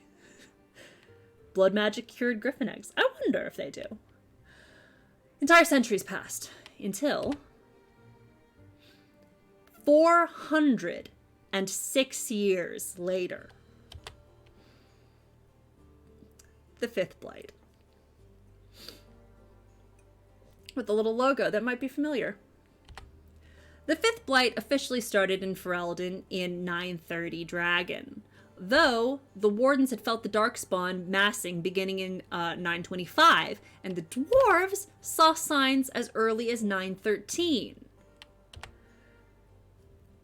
From chapter 49 of Stellata Negat, The Stone Unheld, a commentary on the Roll of Years by Shaper Erden, from 913 Dragon, the Blight is building, though it is years from being named by the surface. But the memories know the signs. The Legion has lost Bonamar, though in truth it was lost to the living long ago. The spawn are moving freely, and in numbers even the memories haven't seen. That... Clearly that's the solution. We let the Kunari conquer Thedas. That's it. I've connected the dots. We know it. We've cracked the code. So anyway, The Wardens were allowed back into Ferelden in 910. In the 4th century, since the last Blight, the Wardens had been banned, and since the Blight had mostly become the stuff of legends at that point, most people really underestimated the importance of the Warden's role in Blights. The Wardens were only allowed back into Ferelden, again, in 910 by King Merrick. Once the Blight began, in 930, the Wardens and the Ferelden armies assembled at Ostagar, as we saw at the very beginning of the game. The Darkspawn, as we know, won the Battle of Ostagar, killing King Kaelin Therin and most of the Grey Wardens in Ferelden. Within days, they had destroyed the town of Lothering, forcing Hawke and their family to flee to Kirkwall, where we're at right now, and then the Horde continued to push primarily into southwest Ferelden. Loghain blamed the Wardens for the death of the king and for the defeat at Ostagar. He, as we know, left instead of coming to reinforce the army there. Whether or not that was the right choice, I'm not here to take a stand on that. There are arguments made by people in the games both ways. Both saying that he could have turned it around if he had actually done what he was supposed to do, and people saying that, look, they'd seen what the state of the battle was at that point. If he had come to reinforce the army, literally everyone would have been slaughtered. No one would have been saved. He couldn't have accomplished anything. The game doesn't give us an answer about that. We don't know. Anyway. Exactly. Yes, they do. They do have. It would be funny if it was 420. That is very true. No, 420 is the year that the medicinal properties of elf root were discovered. That is a true fact from the games. I am not making that up. So, put that in your pipe and smoke it. Put elf wheat, or elf root in your pipe and smoke it. That's what I'm hearing from that. Anyway, Loghain named himself regent for his daughter, Queen Honora, and started trying to get the Ferelden nobles to rally behind him. We know all of this shit. Having lost contact with Ferelden's Grey Wardens, the Grey Wardens of Orlais tried to send a warden who was actually born in Ferelden, Riordan. They tried to send him in to infiltrate and kind of figure out what was going on there. He arrived in Denerim and immediately fell into the trap set by Rendon Howe.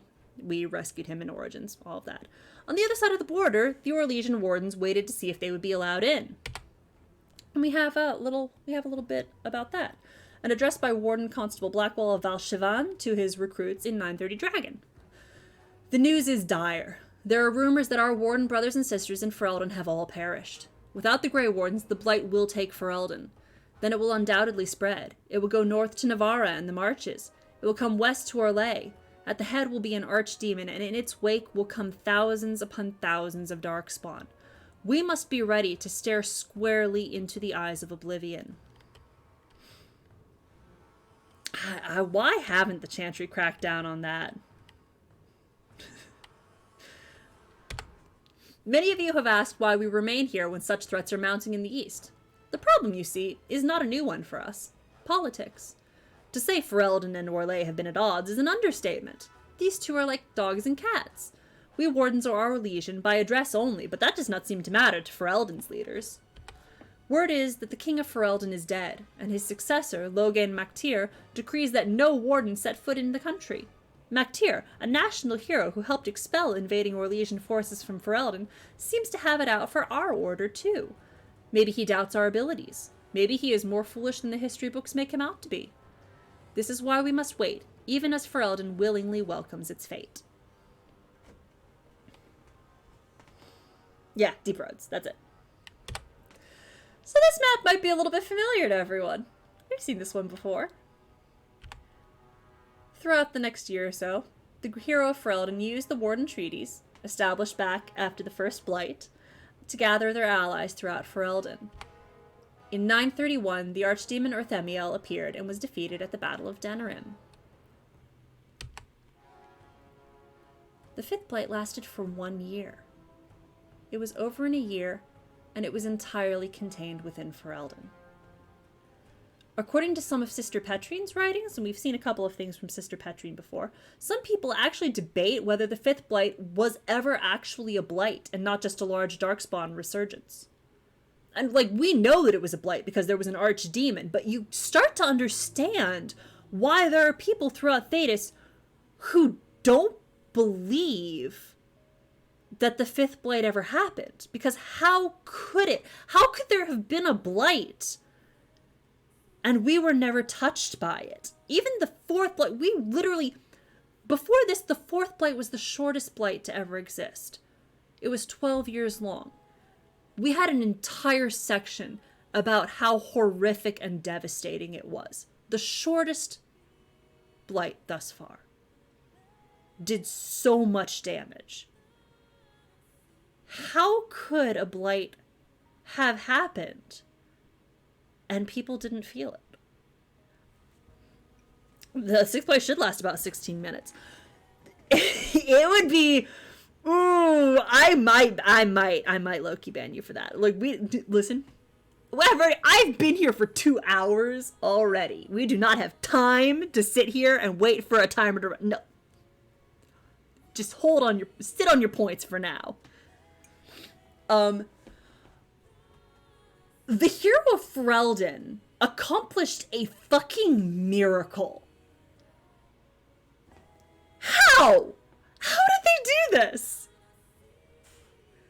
Unfucking imaginable.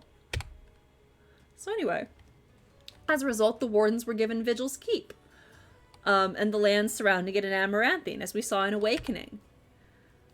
The Darkspawn Civil War took place shortly after between the Architect and the Mother. So just we get to sit here and just really bask in these images here. You may have had time to repress this from your memory after we finished Awakening, but I'm here to refresh that in your mind, just to really have you dwell on it. If I have to suffer, so do you. So anyway, most regions were still recovering by 937, which was 6 years after the end of the Blight. While others, such as Crestwood, and I'm trying to remember where Crestwood is. That's somewhere in Ferelden, anyway. Crestwood was still in ruins by 941 Dragon. Lothering, as we see here, it's not shown on the map here, but it was completely destroyed, as we know, and the area is known as the Blight Lands. Exactly. The all-powerful player character. From A Study of the Fifth Blight by Sister Petrie. There she is. A Chantry scholar. The Fifth Blight ended before most of Thedas knew it had begun, but it left a terrible wound on Ferelden. The losses suffered at Ostagar and the Denerim greatly compromised the security of the kingdom. Southern Ferelden, from the Korkari Wilds to the edge of the Banarn, are to this day a wasteland. It's uncertain how far the ripples from this event shall travel, or what waves it has already stirred. And then a letter that we actually just got when we ended the game last time, from Dragon Age 2, beginning of Act 2. Dearest Leandra, I hope you and the children are holding up. I'm so sorry about Bethany, such a dear girl. I remember her helping me weed. The Blight has taken too much from us. Thank the Maker for the hero of Ferelden and the Grey Wardens. Things are slowly getting back to normal in most of the country, but Lothering is gone for good. We hoped to rebuild there, but the Blight poisoned the land. It'll take decades for the Earth to recover. It may never. Redcliffe is a nice place, and I'm starting to see it as home. The village saw some trouble during the Blight. Yeah, the zombies. But it's recovering. Perhaps you could come visit sometime. Please write me again, my dear. I wish to hear about your life in Kirkwall. Send my regrets and fond regards to the children. Your friend, Miriam. Yes. Between the Blights, they retreat back into the deep roads, and so it never really ends for the dwarves. So, that's the end of the Fifth Blight. Dragon Age Inquisition takes place starting in 941, and the final DLC, Trespasser, takes place in 944. In 942, right near the beginning of Inquisition, an elf mage named Valia started searching the archives at Weishaupt Fortress, and she found Isaea's clues and read her diary. She set out to Redbride's grave, an abandoned shrine of Andraste, to look for the eggs. After fighting their way past undead, Valia and her friends found the hidden chamber that Isaea had left. Inside were 13 eggs, and as soon as Isaea's spell was broken, the eggs hatched.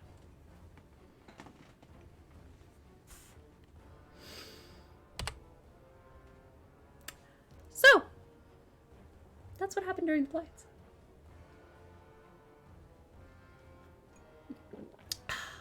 Thoughts? Questions? Not really spoiler territory. It's only spoilers, like, if you care that deeply about things that happen in the novels. It's not going to come up in the games at all. Not so far. This is like... I'm putting it out here because I know that not everyone is going to read the novels. I know, right?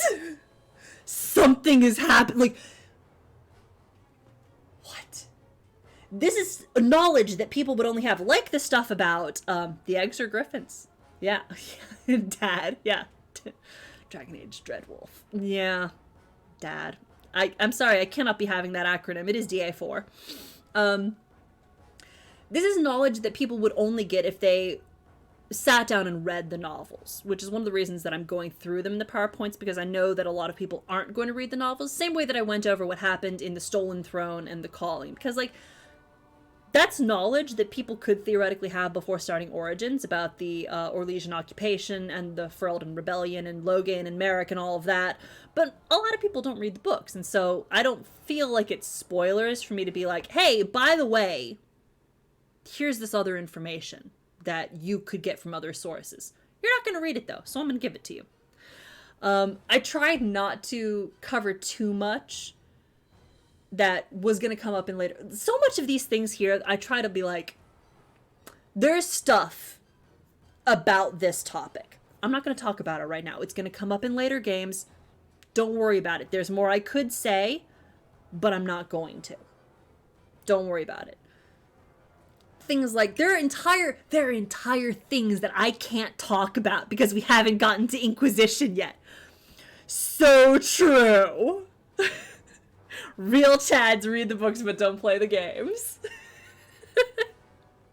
I can't wait until we get through Dragon Age 2, because that's when shit's gonna start to pop off. Like, obviously there's shit that I can't talk about until we get to the end of Inquisition, but, like, we're gonna get to the end of Dragon Age 2 and I'm gonna get to go over the shit in Asunder. I'm gonna be able to talk about...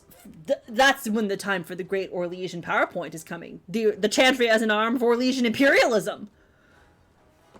End of Dragon Age 2. We're gonna have such fun. Anyway, what time is it? What time is it? Oh, we have time for a little bit of the game! I'm glad that you've been learning. That's what I'm here for. That's the entire point of this. It took 2 hours and 14 minutes, and about 10 to 15 of those minutes were me dicking around getting I mean, maybe. I'm not drunk. I'm happy. Which is honestly what I needed after going over the 4th Blight. I needed this. So anyway, I think it's time for... oh, it won't. No, not this amount. I have the bulk of a bottle left. This is my birthday wine, by the way. My sister's boyfriend gave it to me because he pissed me off years and years ago, and he knew that he had to get in good with me again. So he was like the only person who brought me anything for my birthday. Brought me a bottle of wine, and I'm like, all right, I guess. Let's play a game. How do we feel about this? Would we like to play a game? I would like to play a game, so we're going to be playing a game. I'll drink plenty of water, don't worry about it.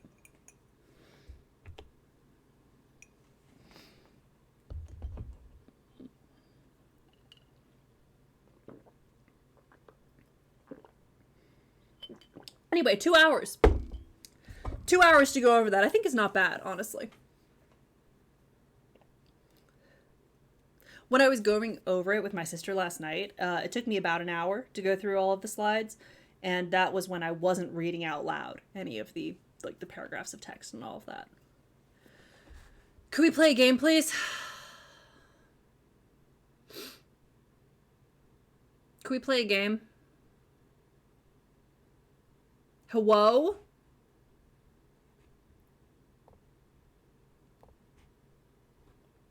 Could we play a game?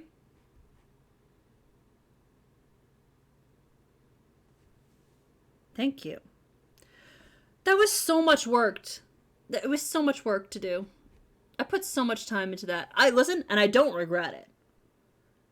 When I say that, I'm not saying it to complain. I'm saying it low-key to brag, I guess.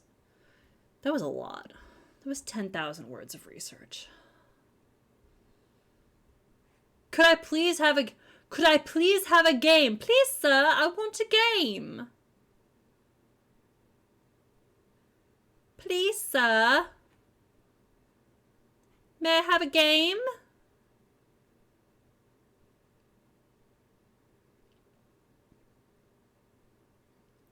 So how does everyone think the adventure's going? You're very welcome. Like I said, I was thriving. This was me. Like, I was up at 1:30, riding high on the adrenaline rush of academia.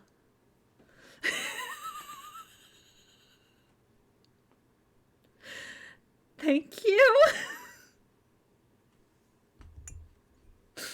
I get the implications behind that. Don't worry. Don't worry. I'm also going to give you the best PowerPoint about Orlesian imperialism you've ever seen. I'm here to just bring top tier content. Ah, there we go. We're going to have some of that ginger tea. Good for the voice. Wow. Wow. Wow. So, just fuck me, I guess.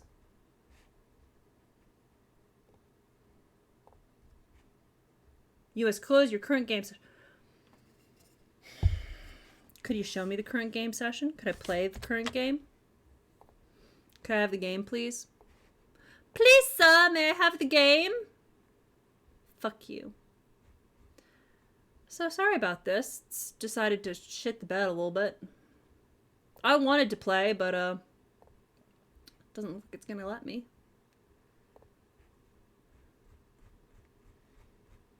Oh, I'm trying. Don't worry. I'm looking. Is it running? This says it's running, but I don't see it anywhere in here.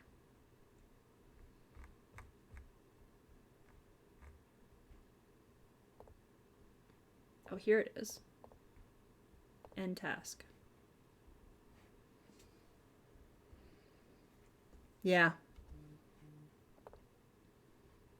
Let's try it again.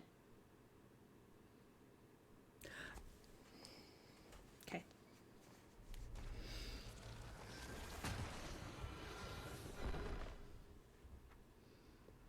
I have to turn the volume up a little bit. Dragon Age, I believe, usually has to go... Oh, no, that was fine. It usually is up to 30. About 30. We'll crank that up a little bit there. Just a tad. Let's load the game. Act 2, let's fucking go! I'm really excited to play more of this game now. First things first, we have to go around and talk to all of our friends.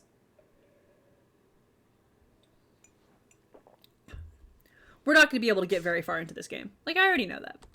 We're not going to have a whole lot of time here, but we're going to get a little bit.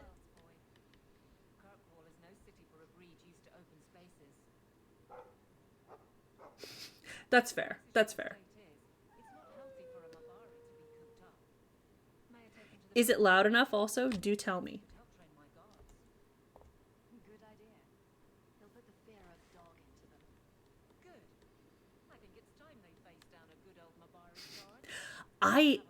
Until I started doing this, I'd never made a PowerPoint. So, I never even made PowerPoints for school. This is all brand new to me. All right, what do we got? What do we got?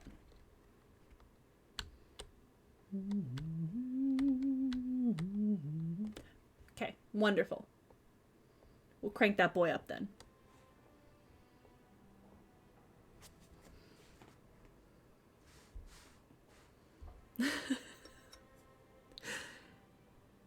Thank you. It's all a matter of knowing oh, no, it actually needs to go much higher. Good thing I checked my notes. Should have checked them before, but we're here. But we're here now. Let's check the little things we get to read. Is to a stairwell. Isabella does. You gonna be cool about it? Nice view.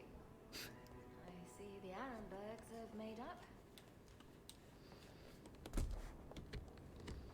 We got the... Come on. Show me the... Hello? Handprints. Was someone swinging on the chandelier? Sandal. That's Mother's room. I shouldn't intrude. Great. Oh, we got a little bit here. Didn't I see this crest hanging somewhere in the Viscount's keep? Somewhere, probably, yeah. Great. Oh, Adventures of the Black Fox. You ready for some more reading? Born Lord Remy Vascal in 863 Blessed, the Black Fox was a dashing thief and rogue who went on to inspire so many tales of his exploits that it is nearly impossible to determine today which are true and which are merely fabricated legend. Despite coming from nobility, he has become something of a hero to the common people. His initial exploits involved ridiculing the tyrannical and powerful Lord of Valchevan. Wearing a mask, he would appear in public and disrupt the Lord's plans to the point that the Lord angrily put a huge bounty on the life of this cunning fox, the origin of the nickname, which stuck. That the primary bounty hunter who took the job, Carolus, ended up becoming Remy's lifelong partner in crime, only after nearly killing him several times. Oh, we love a good enemies to lovers! Is one of the most popular tales told in taverns today. The story is often exaggerated to make Remy appear initially buffoonish until Carolus becomes so furious at the Black Fox's inexplicable ability to survive that the cunning Remy gains the upper hand, which impresses Carolus so much that the bounty hunter joins him. I would read that story. After 2 years of terrorizing the Lord's men and foiling his tax collectors, a favorite pastime of Remy's, according to the Orlesian commoners, Remy was supposedly betrayed by his lover Servana de Montfort, in some versions of the tale a mage of the circle no less, and captured. For after more than a year of torture, Remy was rescued from prison by his compatriots, including a repentant Servana, and together they escaped Orlais. In this period of Remy's adventures, he appears almost everywhere in Thedas. As his legend grew, more innkeepers and merchants were happy to claim that the Black Fox had visited their village or establishment and performed some legendary feat. If the tales are to be believed, Remy led the Lord's men on a merry chase. He became embroiled in political intrigue in Navarra, was hunted by the crows of Antiva, and then kidnapped by a powerful mage in Tevinter. In each situation, Remy escaped death at the last moment, foiled the evildoer, and improved life for the poor and downtrodden. Then inevitably he rejoined his band of adventurers and moved on to the next land. His companions Carolus and Servana, the wise dwarf Bolek, and the tempestuous knight Sir Clementus have each spawned their own individual legends over the years. The stories all agree that at some point the Black Fox disappeared. He and his fellow adventurers voyaged into the heart of the Arlathon forest, seeking the sunken city of the elves, and never returned. Many more are the tales that expand on what ultimately happened to them in that forest and postulate on how they could someday be rescued. From The Adventures of the Black Fox by Gaston Gerault from 9/11 Dragon. Zevran, yeah. Listen, it could be Isabella. Very true. Someday... Oh, wait, there's an examine point. Fenris hates that statue. Says it reminds him of the old god relics they had in Tevinter. Speaking of, though... Guess who we're going to have to go visit? Sorry, I was expecting treasure, not spiders. Get well soon, love Isabella. Why do I let her drag me into these things? Didn't Fenris say all Tevinter wine is made from the blood and tears of slaves? I hope he was exaggerating. That is something he would say. Okay, these are the DLCs. We're going to do Mark of the Assassin probably sometime in this act, and then Memento of Legacy is going to come sometime in Act 3. Oh, we got something here. Leather to feather. Crossroads of form. I don't even know where to start. I love this game. Oh, wait, there's more. Another copy of Anders' manifesto. Has he been stuffing them into all the books? Hell yeah, Anders' manifesto! Listen, I would like to read that. I would genuinely like to read his manifesto. Okay. Anyway, let's... A letter arrived for you. It's on the desk. That's where I'll put messages which come while you're... That is weird. Legacy feels like it's in Act 3. Oof, yeah. It's in Act 3. No, we've already read it. Okay. So, I don't need to do anything there. Great. Alright, we got a bunch of things here. Oh, that dog. Well, maybe chew marks add character to the piece. And then Thetis calendar. Oh no. Okay, here we go. For most good folk, the details of our calendar have little purpose. It is useful only for telling them when the Summer's Day festival will be held, when the snows are expected to begin, and when the harvest must be completed. The naming of the years are a matter for historians and taxmen, and few, if pressed, could even tell you the reason that our current age is named after dragons. It is 930 Dragon Age, the 30th year of the 9th age since the crowning of the Chantry's first divine. Each age is exactly 100 years, with the next age's name chosen in the 99th year. The scholars in Val Royeaux advise the Chantry of portents, seen in that 99th year, and the Chantry authorities pore over the research for months before the divine announces the name of the imminent age. The name is said to be an omen of what is to come, of what the people of Thetis will face for the next 100 years. The current age was not meant to be the Dragon Age. Throughout the last months of the Blessed Age, the Chantry was preparing to declare the Sun Age, named for the symbol of the Orlesian Empire, which at that time sprawled over much of the south of Thetis and controlled both Ferelden and what is now Navarra. It was to be a celebration of Orlesian imperial glory. But, as the rebellion in Ferelden reached a head and the Battle of Riverdane was about to begin, a peculiar event occurred. A rampage, the rising of a dreaded high dragon. Dragons had been thought practically extinct since the days of the Navarran dragon hunts, and they say that to see this great beast rise from the frostbacks was both majestic and terrifying. As the rampage began and the high dragon decimated the countryside in its search for food, the elderly divine Faustine II abruptly declared the Dragon Age. Some say the divine was declaring support for Orlais in the battle against Ferelden, since the dragon is an element of the Dufayel family of heraldry of King Megran, the so-called usurper king of Ferelden.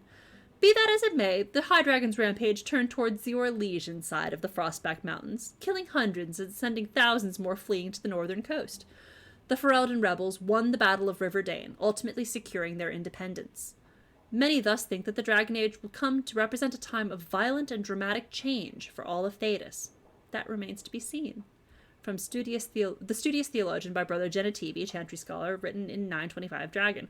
Well, Genetivi, could be. I'm not going to comment on that one yet.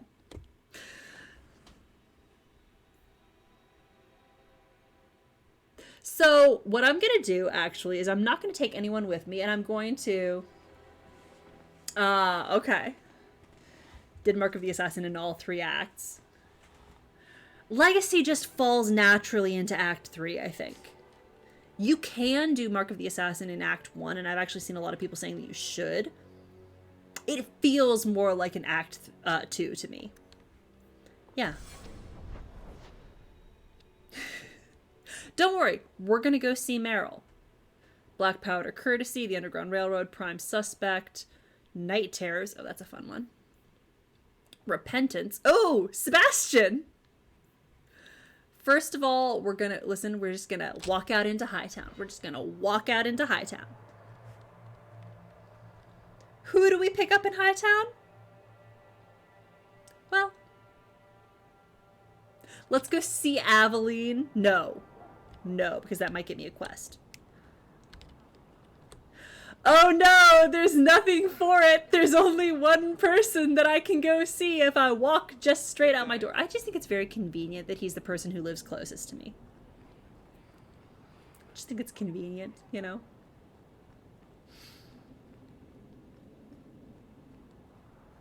Normally I would put this off, but listen, I'm trying to go for the immersion here. I walk out my front door. I'm at home alone. I walk out into the city. And I go to pick up. I'm going to make the most efficient loop. I'm going to go see who's the closest. Who happens to be the closest here? I mean, my hair is in a braid, so I can't twirl it properly, but just imagine that I'm twirling my hair.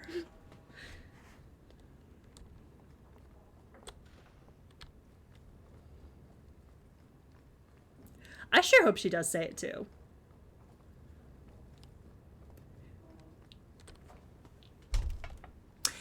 Fenris! So the Seneschal's tax collector won't be coming around again like you asked. Funny story. I'll pass, but thank you for the help. Spoil sport. Why you want to squat up here in Hightown is beyond me. Close to I me. like the view. So do I. I mean, who wouldn't? 3 years. I'm fine. There's still no sign of Daenerys. I'm beginning to wonder if he's finally given up. Don't tell me you're going to miss all the attention. Tell me, what do you do when you stop running? What do you do when you stop running? I guess you build a life. You take a breath and look around. We ran Start from anew. Lothering. I don't know how. My first memory is receiving these markings. The lyrium being branded into my Gonna flesh. be a little bit less edge on that, my guy. Everything. Whatever life I had before I became a slave, it's lost. So you make new memories. I shouldn't trouble you with this. My problems are not yours. I might be able to help with your problems. Or give you a few more. Only a few. It depends if I really work at it. Tempting. You're a beautiful woman, Hawk. Is there no one else who has your attention? I'm fine. I'm doing okay. I'm doing great. That didn't affect me at all, actually. Nope. I'm impervious to this. I didn't quite catch that first part. I don't need to repeat the obvious, I'm certain. You could repeat I'm an it! escaped slave and an elf living in a borrowed mansion. None of those things bother you. And I'm an apostate refugee. Does that bother you? You have me there. You raise an interesting point. I'll have to consider it. Plus 5 friendship! I'm okay. I'm doing so great right now. I'm doing so well, honestly. I'm feeling very normal.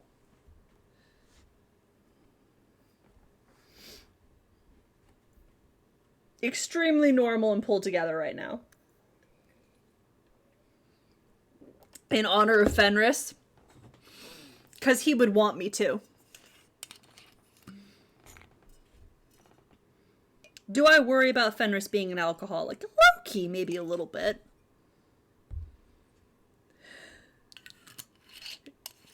I mean, yeah. Maybe. It was flirting. You have to understand that neither Hawk nor Fenris are, like, very smooth. These are both awkward. Everyone in the Kirkwall crew is an awkward mess of a human being. Varric is the only person in this entire crew who could be remotely considered smooth. Maybe sometimes Sebastian. So true, bestie. We're gonna have some you're gonna give you a ton of strength and some more constitution. Babe, you need some constitution, some dexterity, and some willpower. What are we going to give you now for your abilities? Oh yeah, oh hell yeah. Each time he kills an enemy, Fenris's pace quickens for a short time. Yeah, I think plus 30% upon enemy death. Yeah, I think that he should just, like, get real juiced up when he kills someone. I think that's hot girl shit, honestly. I think it's very cool and sexy of him. The energy behind Spirit Pulse turns chaotic, stunning most enemies. Yay, I'll give you a stun. Am I just going to pour it all into his lyrium abilities? Possibly. Is it because I find them attractive? Possibly. Protects him. Yeah, you know, it's just going to put him all into lyrium ghost. It's fine. It's all good. It's true, and you should say it. And Sundari Hawk isn't even trying to flirt, and yet he's the most effective in this game.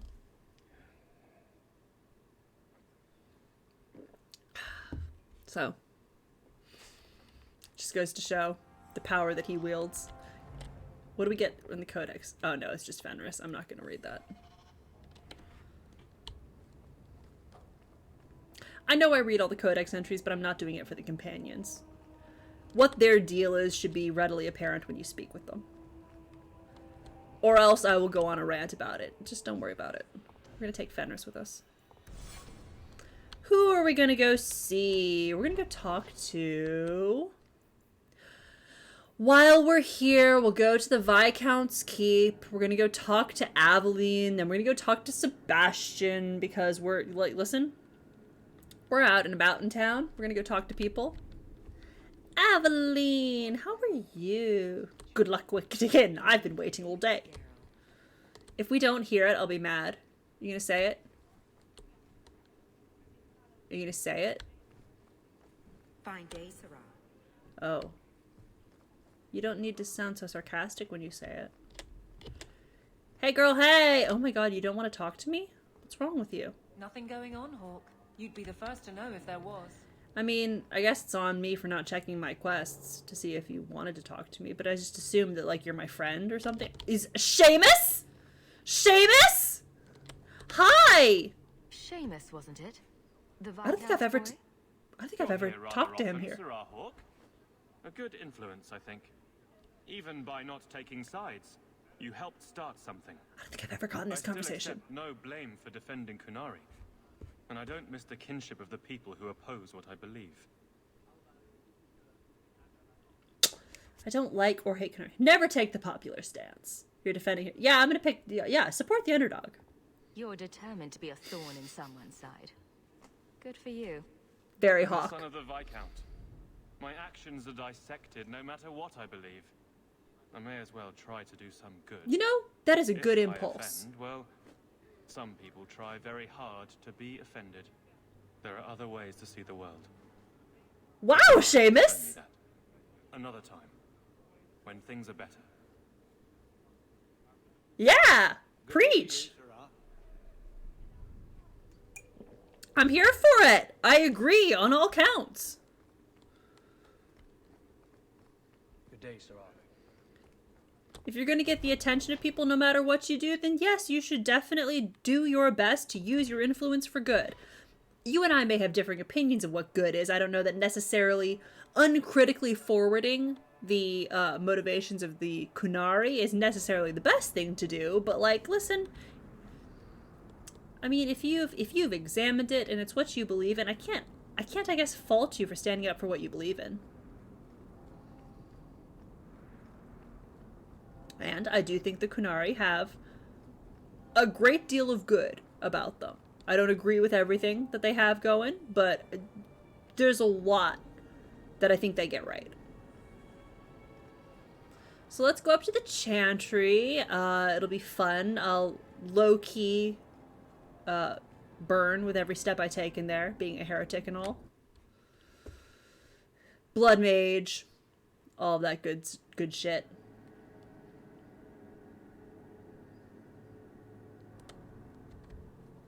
So still many refugees that would be lovely, don't you, Sister Kalinda? It would be, I'm sure. Don't talk over each other. I think it's wise to plan for a wedding when there isn't even a queen yet. Oh no! Details. I'll have you know my daughter has had a suitor come by the house twice now. Twice! Girl, maybe... Wait just a little bit longer.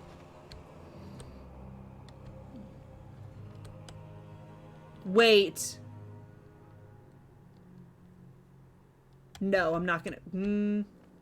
Do we have the thing in here yet? Forgive me, Your Grace. Wedding for that daughter of hers, which chases off suitors faster. An overbearing mother. No, we're leaving, actually, because I don't... No! Not a stuttering PC. Yeah, this might be one that I need Varric for. For peak comedic dialogue. I mean, like, I could do this now, but I think I need Varric to get, like, the optimal dialogue options, so. Where are we going to go next? We're gonna go to Hightown, because I'm just, listen, I'm gonna take the long way around. I'm gonna walk through the town. It's been an entire act. I'm gonna fast travel properly after this, but it's our first time in Kirkwall in Act 2. We're gonna walk through the streets.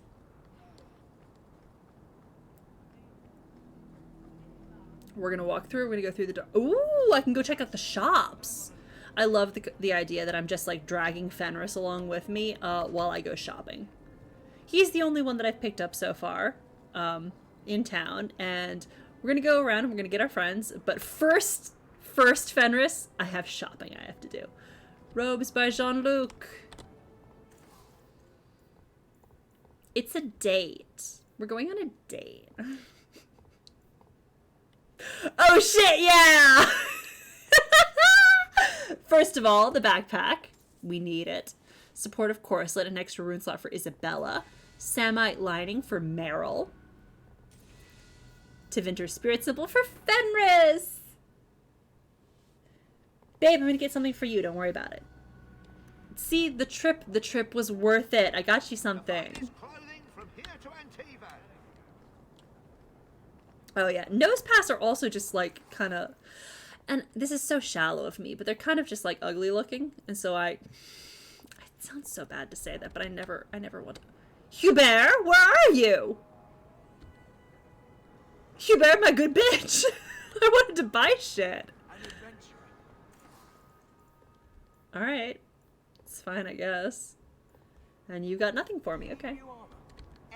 Right, also they're called nose pass, and I can't be having that. Gross, honestly. We're gonna go to Lowtown.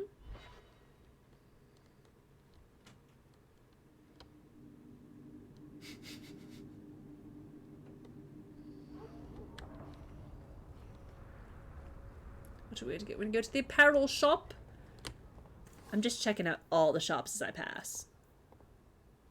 Rigid boning for Isabella. Hell yeah. I'm getting shit for all my friends.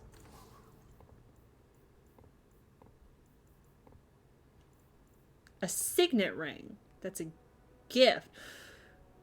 Well, obviously the Tome of the Mortal Vessel. Signet ring. Who's that for? I don't know who it's for, but wait. Varric? Signet ring is Varric's, I think. The Tethras signet ring. Yes. Oh, good, because we're going to go talk to Varric next. What do we got? Anything good? Nope. Fuck you. I know nothing about wrestling, so over my head. Clean over my head. We should probably go visit Gamlin, too. That would be, like, the responsible familial thing to do. Also, I think eventually there's a quest, so I do want to try and get in on that one. Because I don't manage to do it in every playthrough, and I do want to get it on this one.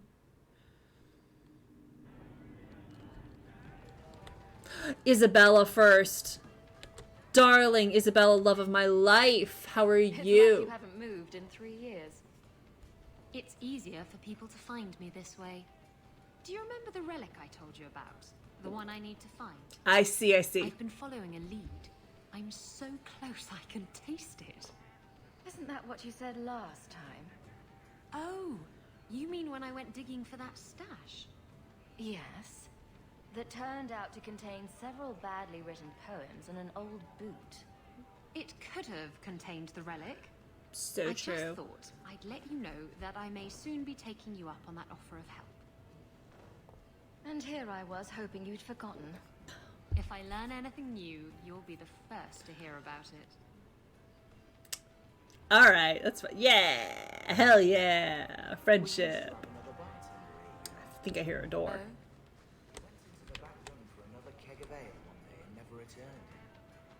It could be. I promise. If I go back there, I won't be alone. I'm just, like very paranoid about it. So I'm like, I'm gonna keep checking it. Also, I want to get all the dialogue. All right, that's fine. You're talking. I'm gonna go talk to Varric. Hello, sir, my beloved. Just tell me if you hear more rumblings from the coterie about protection. Blondie's got enough trouble. Oh, he's looking out for Anders. I need to go talk to Anders. Hawk. Oh? You made it into Hightown. I'd expect anyone else to get complacent, but you must have plans.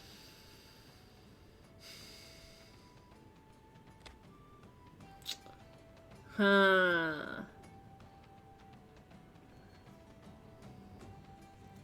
Can you romance other people without repercussions?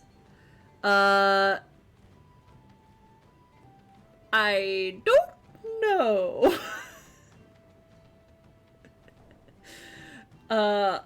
I've always been very focused on the one romance that I'm going through for each playthrough, so I honestly haven't pushed it to see how far you can go in any direction. And listen, I know which one I'm going for, so I'm not gonna risk it.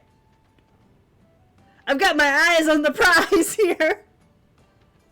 She says, Hawk says, staring at Fenris's ass.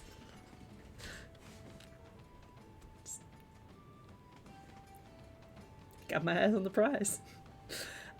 Politics. It's a good question. It is a very good question. I don't know. I want a title. Politics. I think it's time to... No, that's less funny than I thought it was. Really? Politics? That's either idealism or crazy talking, so right up your alley, I'd say. So true, bestie. I thought there might be a chance you'd want to go back to Ferelden now that things have calmed down. I might have had several cups of wine. I am realizing that it might be displaying at this point. It might be visible. It might be noticeable. But I'm personally thriving right now. I'm doing really well. This is treating me real right, so I'm good. What would I do without my trusty dwarf? I am stopping, though. Sleep without you. Oh, don't get all That's how we know it's time to stop. Hawk. You know I can't stand to see a human cry. So, we've got a whole city-state full of trouble to get into.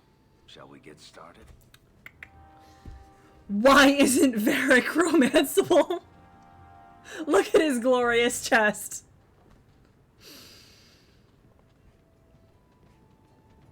I've got something for you, Varric. It's begging for a face plant. I'm just saying. Where did you find it? Bartrand pawned it off to pay for the expedition. I can't believe you found it. This sounds exactly like the sort of fake thing I'd make up about you. When you tell people, mention that I got it from the belly of a dragon. I'll throw in a couple of werewolves and a griffin for balance. Well, you're the writer, not me. Answering my mail from Orzammar.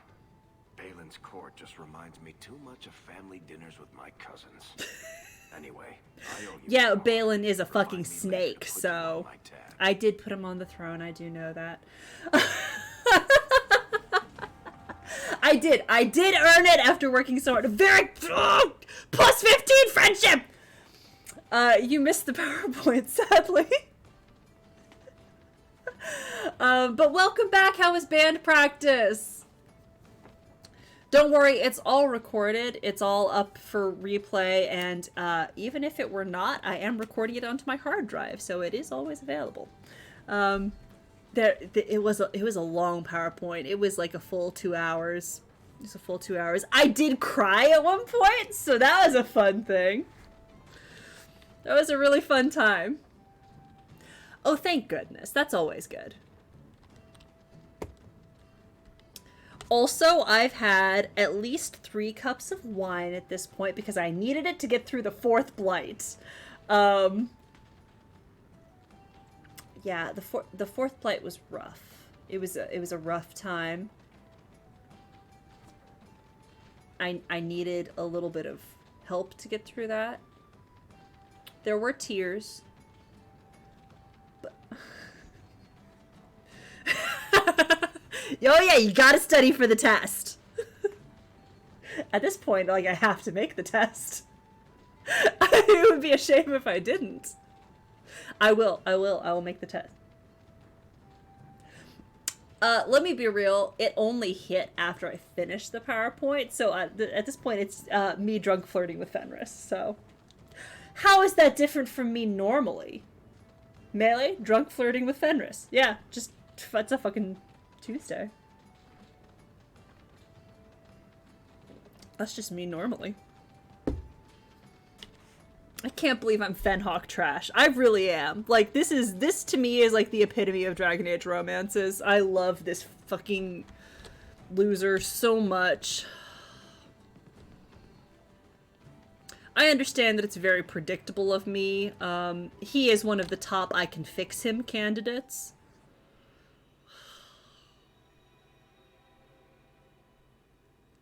But he's just so delightful.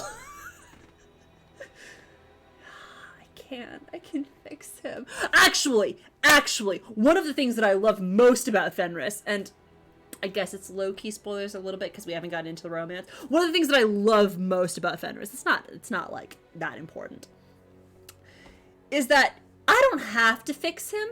Fenris goes, hey, I'm fucked up about this and about life in general, so I need to take a step back and I need to deal with some shit. And I'm going to deal with my shit on my own. I'm not going to make you handhold me through my shit. I'm going to deal with it, and I will ask for your help like a reasonable and responsible adult when it is relevant, but it is not your task to fix me. It's my shit. And honestly, I deeply respect that about him. It is one of my favorite things about Fenris. He really is. Like, I haven't actually gone through the Meryl romance, but I suspect that Meryl is the most well-adjusted. Fenris is remarkably well-adjusted. He does have shades of I can fix him, but like without worse options or better options. Speaking of,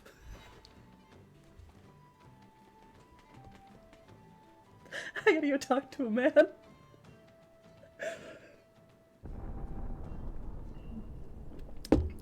Peek, mister, I can fix him! Anders, my beloved. My beloved! Pick up one of these diseases. Isn't that the point of magic? Consequences-free sex. Yes. I don't want to know. Don't you? Things just keep getting worse. I had Templars practically on my doorstep the other night.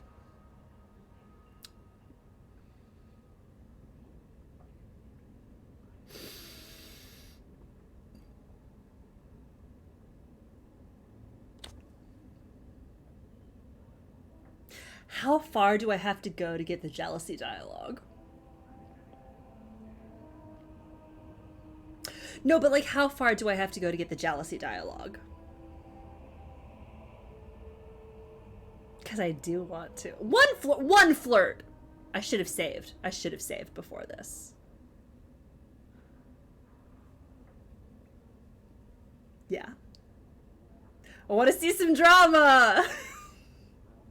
I can do one flirt, right?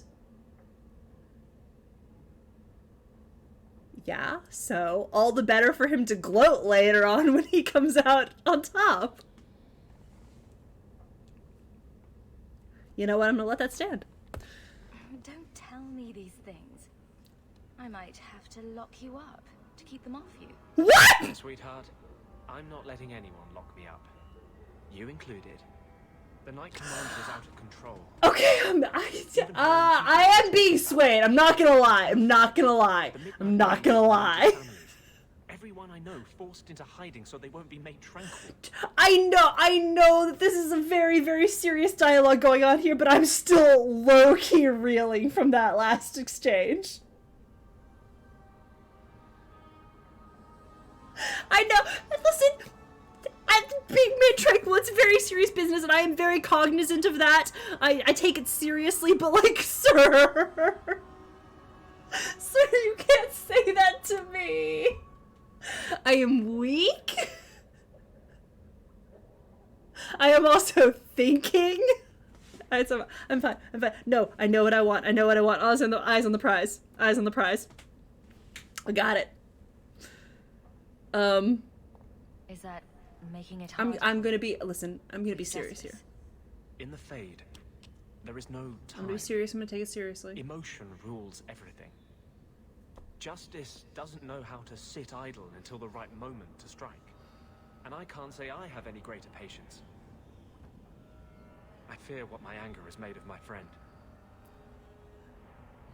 Oh, I really want to pick. I have to pick the purple one. I have to. I have to be an asshole. I have to do it.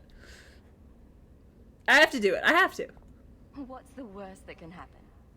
You turn into an abomination and start... Never mind. Bad joke. Even she is just My like... control is fraying. I cannot hold back justice. Or whatever creature he has become much longer. Yes, you can. I believe in you. I I believe in you. This is the power of love and friendship. As best I can, but this impasse cannot last. You're at as much risk as I am. That's what I worry. I've got him. If your money and position aren't enough, I've got him. I've snagged him. I've got him. Turns on you. I've got him. Everything I've done to control this. I don't care. I would drown us in blood to keep you safe. Woo! I'm okay! What? You what, sir?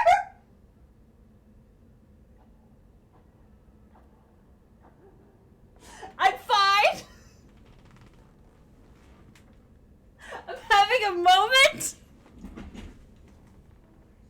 It's not Kingdom. Everything is Kingdom Hearts if you try hard enough and believe in yourself. Just keep it like aside, putting that to the side for now. I would drown us in blood to keep you safe. I've got him! I've got him hooked! I'm fine, I'm doing okay. I'm doing great. You can definitely tell that a bitch has had half a bottle of wine. Half a bottle. Dingus, it's 9:30 p.m. It is definitely hitting, and I'm not going to drink anymore. But a bitch is gonna keep playing! If I can stay up, listen, if I can stay up.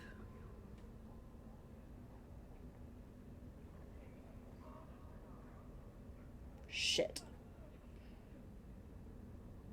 Oh shit, I'm not drunk. I am feeling the effects. I am feeling the effects, but I also am cutting myself off. We're done. This is it. We're done. This is I'm actually not. This is the cutting off belt. This is the cutting off point.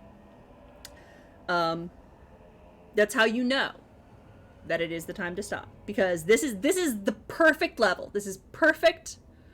Everything is just extremely fun. And so therefore we're done. That's it. Finished. Anyway.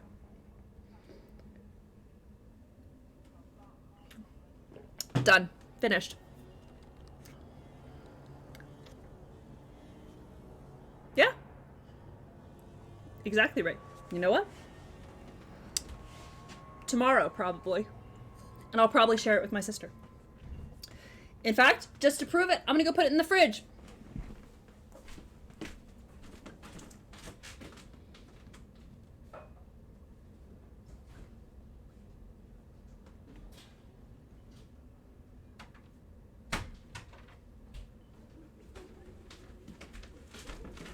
Hello! How are we? I got through the PowerPoint and drank half a bottle of wine, so we're doing well. Also, wait, okay, you're the Anders romance person. Which one do I have to pick? Oh god, it's been so long. It's been so long. I haven't played this game in like 4 years. I wanted to lure him into the beginning of it, and then not commit. Do I have to pick this one? I don't know. I don't remember what the cutoff is. All right. I think you can just sort of string him along and until the lock-in point is pretty late in the... Okay. Yeah, I don't know. I'm so sorry. Well, listen, if I fuck up, console commands. So true. So, I don't want to see you lose yourself. To the Templars or justice. How much is left if you strip both those out? I'm sorry. That's fair. Like, I don't have an encyclopedic knowledge of every dialogue. That's fair. I know that. If you tie yourself to me, I'll only hurt you. Oh, shit! Okay, we're at the one where it's like, oh, it's 2 hearts and a broken heart. Oh, I hate that.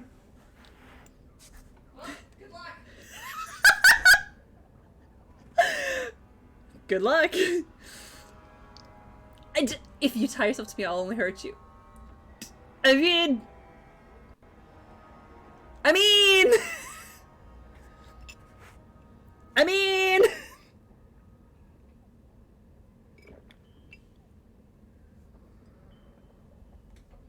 No, I'm gonna cut it off here. You're getting in too deep here. And I can't follow. It's better this way. This'll be fine. This is good. Oh, and I still got +10 friendship. It's all good. Yeah, I should have saved, but you know what? I didn't. It's all good. It's fine. Where'd it go? Anders, I wanted to bring... Nah. No. There's the bitch. The Templars have become more active in their hunt for me. Nah. I won't be able to Don't worry stay about here it. long. Listen, console commands. But I am gonna bring him with me. We got a full party now. Let's do this. We're gonna go get Sebastian.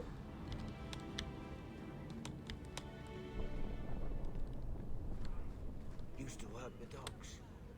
Think this cough came in from Antigua.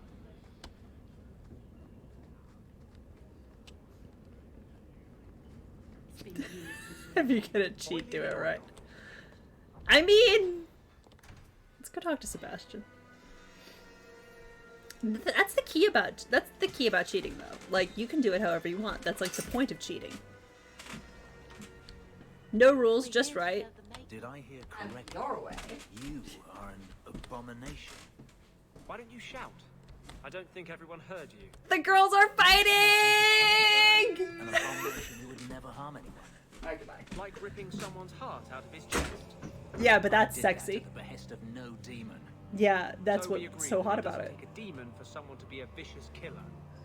Good. Listen, yes, he killed a lot of people, and he looked good doing it. What about it?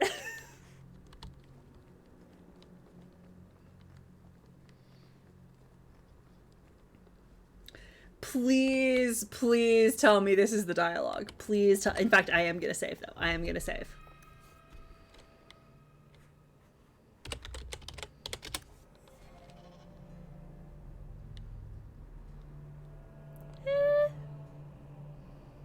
I thought it would end here. That young lady, Hawk, she decimated Flint Company. No survivors. I'm good like that. Yet, now that I know who sent them, it's harder to see their deaths as justice. Also, please Death keep talking. is never justice. Whoa! Hawk, we were just talking about you. Yes, this is it. This is it. This is it. This is it. This is it. This is it. Hello. Yes. All right. Okay. Best dialogue in the game. Carry on. I love to eavesdrop. Hawk said sarcastically. You know, I hate it when you do that. Hawk muttered in an angry aside to the dwarf. If you two have a moment, I've learned who hired Flint. This is why Hawk and Varric are like, They were my parents' allies. they're the best. Hawk Two believed peas in a betrayed pod. us like this. Do not separate them ever. Ooh. Death? Is the solution death? Can I kill people about this? This is why the cycle of violence never gets Can I- broken. Right? But that's the truth. It is so important to remember at every single moment in this that Varric is narrating this in his words to Speak with Lady Cassandra. Harriman and find out what drove her to this madness. Is he doing the I'm the last voices? of Is my he line. doing the Starkhaven accent? I should not go alone and make myself a target. Please keep speaking, Sebastian. Please just talk. Just talk all the time. I want to hear... Yeah, I would listen to you read the phone book, I'm not gonna lie. Why is everyone looking at me? I don't know why Choir Boy here didn't yell Hawk to the rescue. That's clearly what he was going for. If this allows Sebastian to make peace, it is worth doing. You've taken on lesser causes. Please. That's I true. have no one else to turn to. If you like, I can travel with you until you confront Lady Harriman. Nah, I like Otherwise, Darktown. You can always find me here in the Chantry. He's now available! In every sense of the word. I will not be taking him up on half of that, but I will be bringing him as a companion. But I don't actually want to bring... I don't think I want to bring him right now. Actually, Meryl and Sebastian are a great group. Dark Town, Gray Town, Light Town. I mean, if we're going to keep... We already have Low Town and High Town, so it makes sense to keep those two. So it would kind of make sense to shift it and have it be Low Town, Mid Town, High Town. Low, middle, high. He's 100% doing accents. Like, yes, he's definitely... Especially considering what you get in the credits. Sebastian out of the deep ones. I love Sebastian. The credits of... Is it Trespasser? I want to say Cassandra doing the voices. God, it's so good. So just look forward to that in the future. It's going to be really good. You're going to get to hear Cassandra doing just like the silliest accents. Bless her. BioWare? Why won't you let me romance Cassandra as a lady? BioWare. BioWare. What are you doing? What? Let me have this. This is like not being able to romance Miranda. Why won't you let me have anything nice? I want to smooch the lady. Oh no. 50 Shades of Grey Town.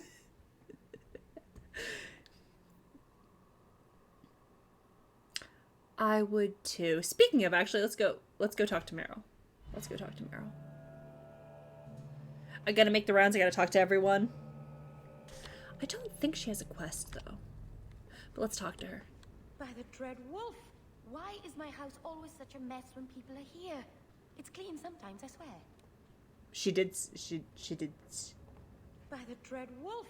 Why is my house always such a mess when people are here? It's clean. Is that it? I swear. Is that it? Is that? She did say it. She said by the dread wolf. Well, she doesn't have a quest, so let's go here. Yay! We got it!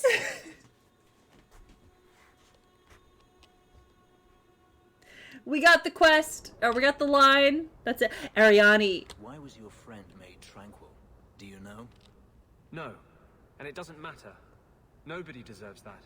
I know some mages who deserve that. Really?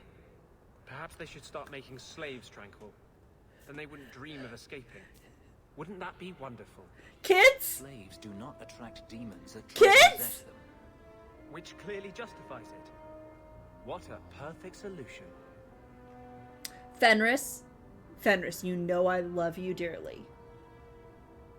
You know that I care deeply for you. You are wrong. Anders is right. It doesn't justify it.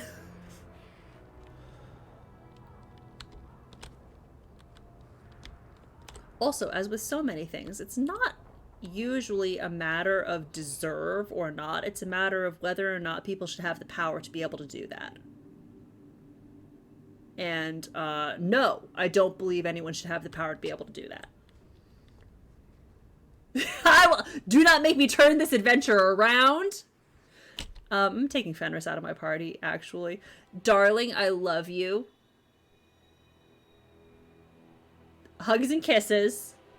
I cannot have you around while we're going to talk about mages.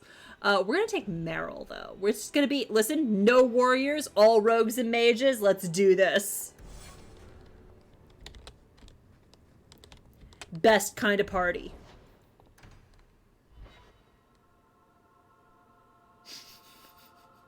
It's very cute. She's very cute.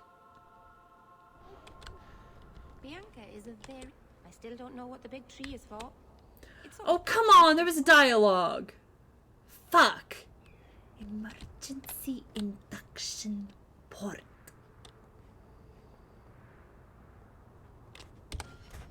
I love Tally. Let's level up this bitch. Magic and willpower.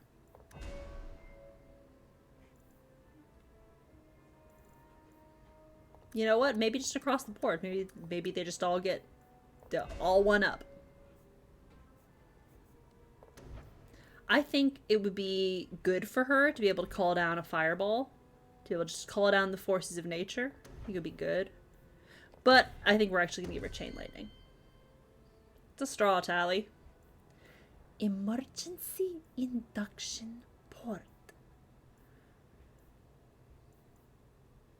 Yeah. Really good lightning.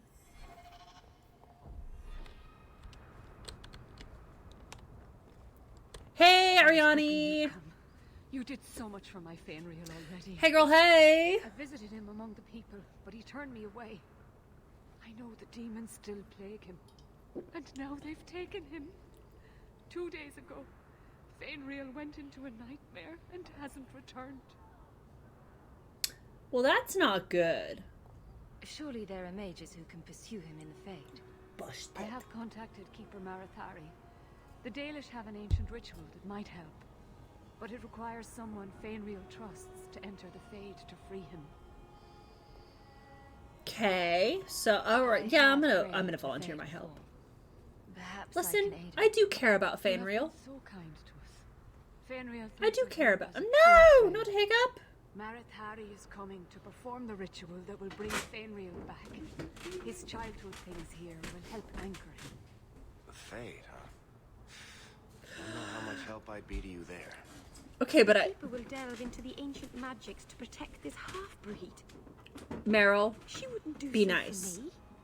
I've already called for the Keeper. We need to begin the ritual as quickly as possible. Would you like to stay here or return when she arrives?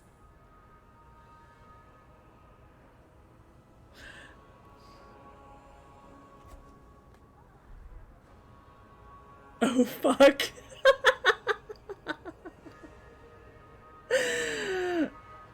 Okay, I do low-key. This is the fun bit. This is the one where Fenris absolutely kicks my ass. So,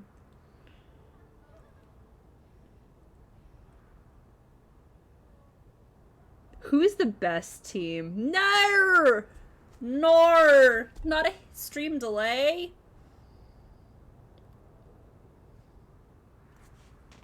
Absolutely unthinkable, impossible, appalling. This is homophobia.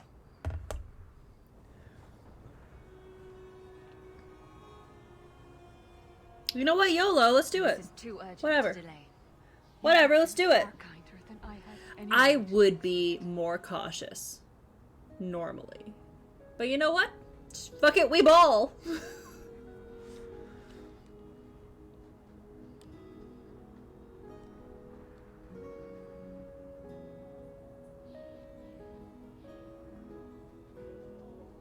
Also, I stayed up until 1 a.m. doing this PowerPoint. I think I'm allowed to stay playing the game a little bit longer. Just to play the game. Like, listen, yeah, I can do this.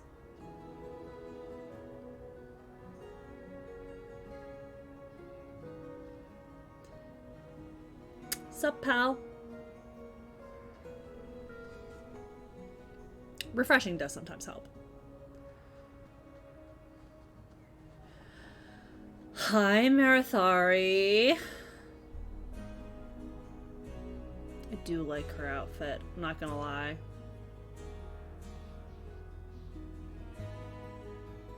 I'm not gonna lie, I do like her outfit. There are 14 circles of Magi and Thetis, excluding those in the Divinity Imperium. Okay, I wanted to read that, but... I did not wish to tell you by letter how grave your son's situation is. The magic he possesses makes him what the Devinters called Somniari, a dreamer.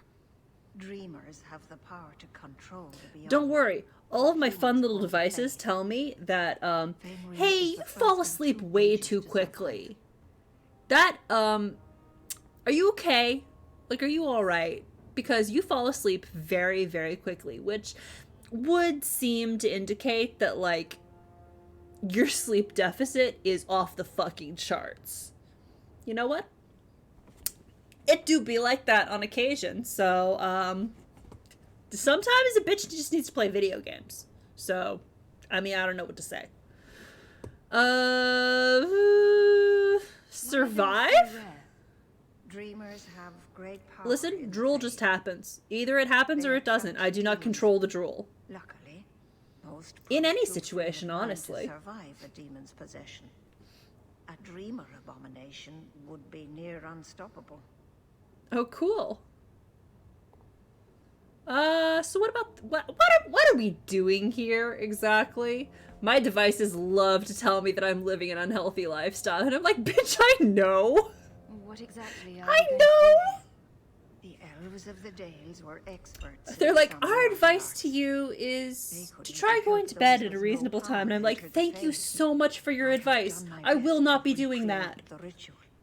We will use Feynriel's childhood home as a focus to draw him back through the veil.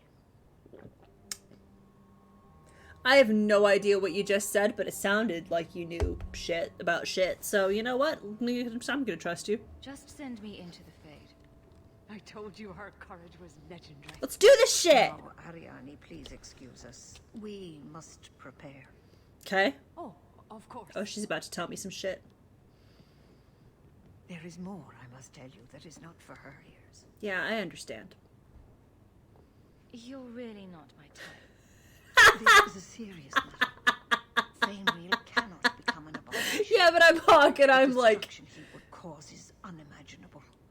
If you cannot save him from what the can I demons, say? I you feel a must deep kill him kinship yourself. with Hawk. A death in the Fade will make him what your circle calls tranquil. Oh, I'm not fucking doing that. Nah, fuck that nonsense. Right? It's just like, when are you asleep? And I'm like, bitch, I don't. If I knew when I'm going to be asleep, I do not control the sleeping hours. And like everything in the world is like, you should control the sleeping hours. That's Feynriel's greatest fear. I won't be the one. Nah, I'm not fucking doing it. I'm not making someone tranquil. It's not fucking happening. Leave it in your hands. That's a hard no. It's not happening. I'm not doing We it. will begin. Choose carefully, for all will face temptation. I worry what a journey to the Fade might bring out in me. Okay, you don't have to Can come. I come? I'd love to see the ritual. Sure. And I promise I won't be a bother. I admit, I'm a little fascinated. Sure, you can come. Let us begin. Who am I gonna bring? I'm gonna bring Fenris because I think it's funny to. I think it's funny for him to kick my ass. I'm gonna bring Isabella. Actually, we're not gonna bring Varric because I don't think he betrays me. And I understand that I'm low key spoiling a little bit. But if you bring Anders, there is a great line. Okay, that is true. That is low key true. What if I bring? What about this crew? What about this crew? Fenris, Anders, and Isabella. Oh my god, listen, me exactly. I would sleep from 3 a.m. to 11. Those are my ideal sleeping hours. And I'm forced to labor under capitalism.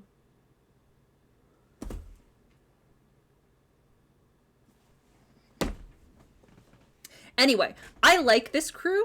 I think it's fun. Fenris is going to kick my ass. And I think that's very sexy of him. You know what? This is a sex thing, and I'm here for it. Let's do it.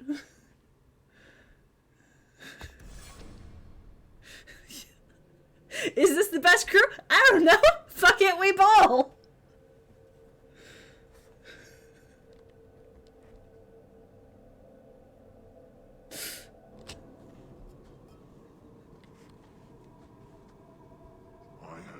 Thought to return in such a way. It is good to feel the breath of the Fade again, not the empty air. So we're having a fun time right now. Hey, what's up? What's up, my dude? You doing all right there, buddy? Does that happen every time? Hey, my guy. I am Justice. Anders has told you of me. Come. I sense Feynriel's mind straining. We will not have much time. Listen, I just think it's very hot for him to beat me into the ground. I don't know what to say. I don't have any explanations. I have no excuses for this. It is what it is. Oh, I do want that fucking book. Come here, bitch. Fuck you. Okay. Land. Did I get the? I got the book. Okay, I'm good. I'm not gonna do any of that. I'm not gonna take away his weapon. I'm not gonna disable his tactics. I think if he kills me, he deserves to. Fuck! This is a puzzle, and I'm not gonna get it.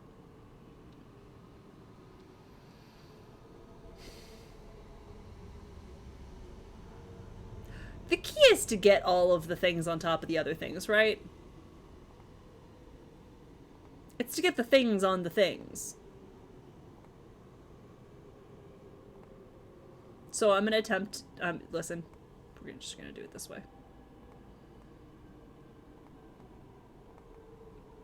I don't know what the solution to this is. I'm just fucking around. Oh God, what?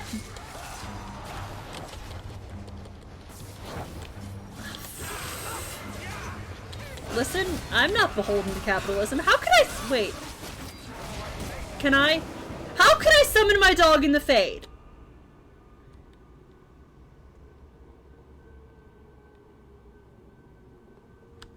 Oh, wait, is it frozen? Did I fuck it? Did I fuck it up? Did I fuck it up?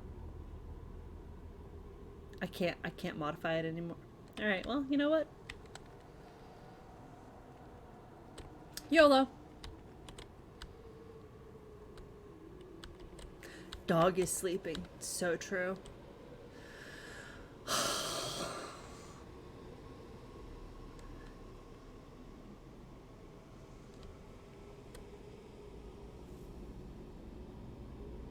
No, I don't have the brain cells to do this. You know what? I'm passing up points. I know it, but I do not have the brain cells to do this. Because you enjoyed the previous puzzle so much. Thank you, I didn't. It's rare to see two forgotten magics in one. It stinks! Has anyone seen Pod People, the MST3K? Not many surprises. That's what that is. I wasn't sure I liked this one, but it has potential. A demon of sloth. It exists to make men forget their purpose and their pride. Do not relax around it. I'm not gonna, don't worry about it. I have a proposition that might interest You're not my type. You're not my type. I will not give in to temptation. Well, that's not what I would say, actually. What I would say is, thank you, but...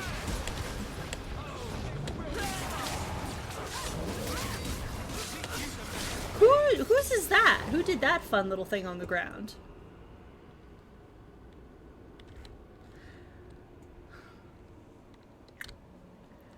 I mean, like, I know... Oh, okay, here we go. I'm gonna get through this quest. I'm gonna do this one quest, and then I'm gonna be done for the night.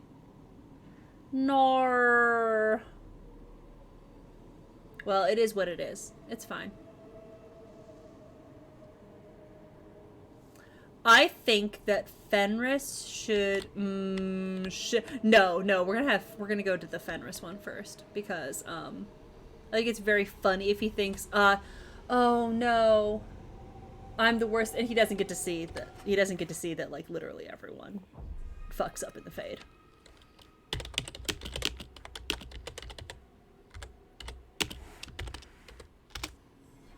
I didn't spell it right!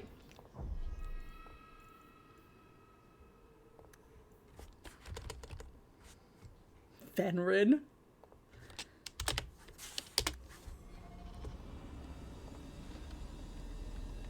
Hey, Fenris.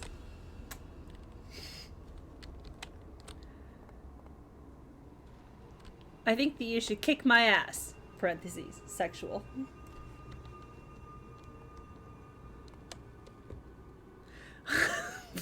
Okay.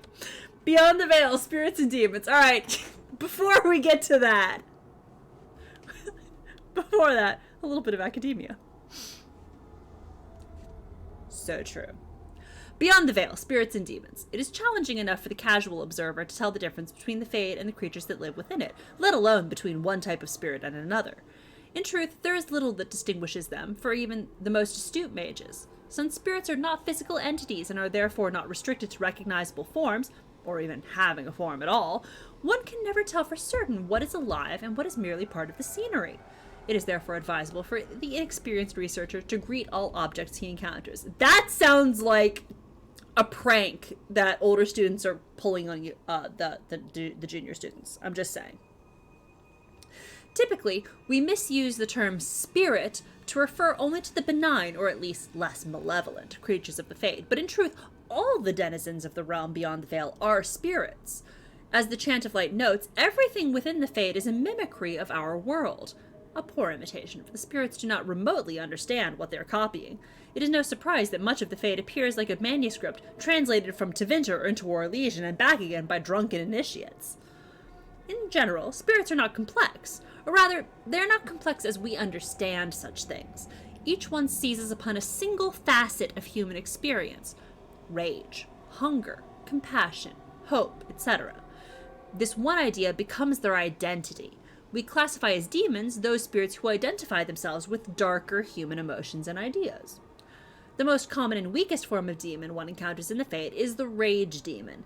They are much like a perpetually boiling kettle, for they exist only to vent hatred, but rarely have an object to hate. Somewhat above these are the hunger demons, who do little but eat or attempt to eat everything they encounter, including other demons. This is rarely successful. Then there are the sloth demons. These are the first intelligent creatures one typically finds in the Fade. They are dangerous only on those rare occasions that they can be induced to get up and do harm. Desire demons are more clever and far more powerful, using all forms of bribery to induce mortals into their realms. Wealth, love, vengeance, whatever lies closest to your heart. The most powerful demons yet encountered are the pride demons, perhaps because they, among all their kind, most resemble men. From Beyond the Veil, Spirits and Demons by enchanter Feynriel.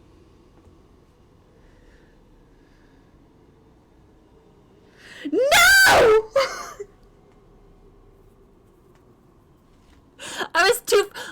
I was too focused on the lore.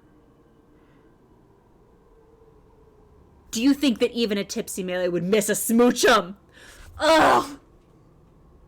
A smoochum that appeared when I blew a kiss. Are you fucking kidding me? I'm so mad. It was meant to be. It was the symbol of our love. Me and Fenris.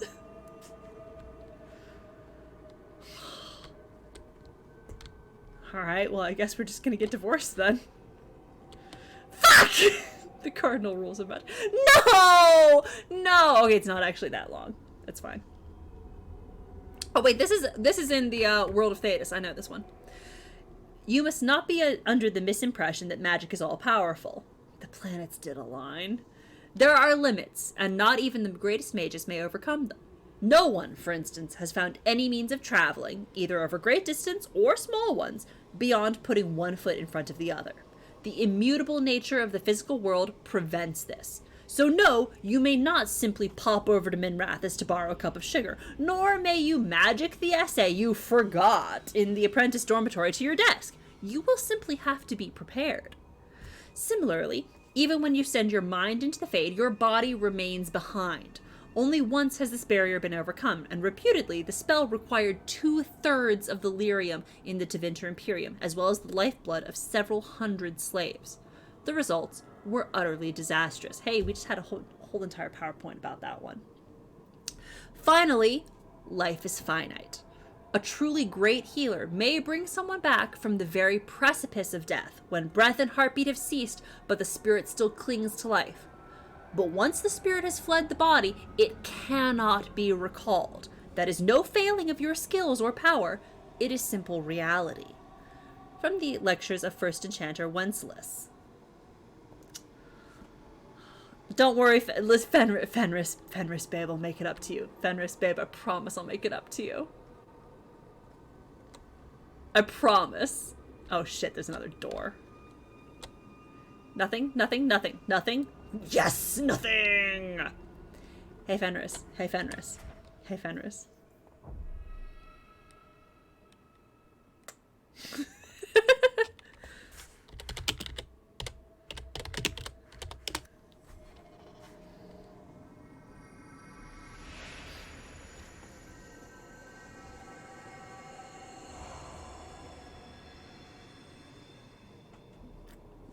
Oh good, I finally finished the tea.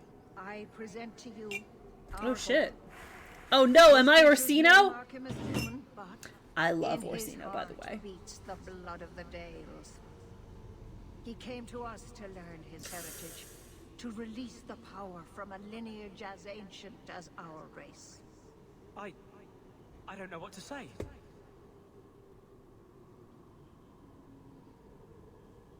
This is a trick.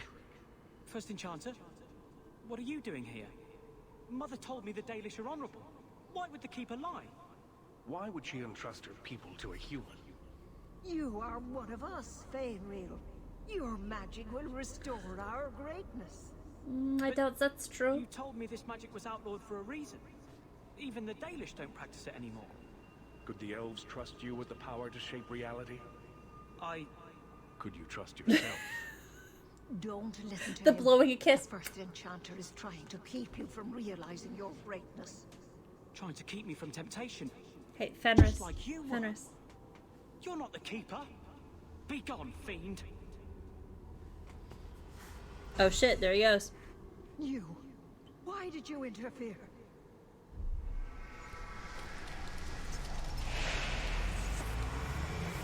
I mean, that's the goal. With my power joined to his, Feynriel would have changed the world. Have you ever seen an abomination? They are ugly. Oh, the... Put such stock in appearances. Hey, Fenris, plant one right here! Why your friend's loyalty only goes indeed. You think this slave would choose you over his freedom? Cast your eyes elsewhere, demon. I won he my would freedom choose from the me. Magisters long ago. But you fear them still. They have left their Maybe he wouldn't. body and your mind. With my aid, you could be free forever. You could have power enough to challenge any who would chain you. Oh shit! Well, that's a bit heavy-handed. No. If you accept, you are no better than the magistrates. But to face them as an equal... Fenris? Fenris? Fenris, no, babe, no! Babe! Nothing more. Babe, no! Okay, he's about to kick my ass. The other reason to do this one first... Hold up, hold up.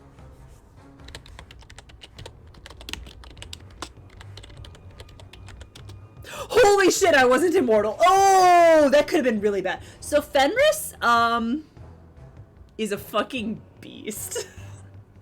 Fenris obliterates me in like 0.2 seconds. And honestly, I just think that's so sexy of him. Ah!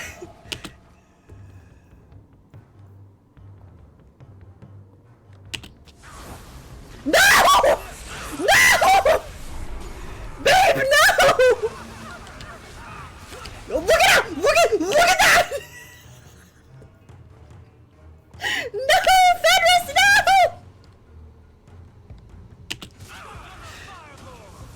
Suck on a fireball, he says. No! Oh no, here he comes! Okay, okay, he's actually he's a little bit he's low on health. He's low on health. I'm gonna ah!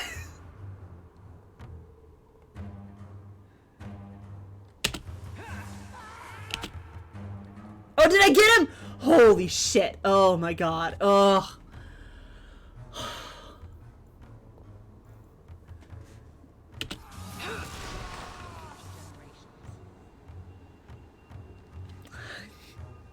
I mean, yeah. No comment.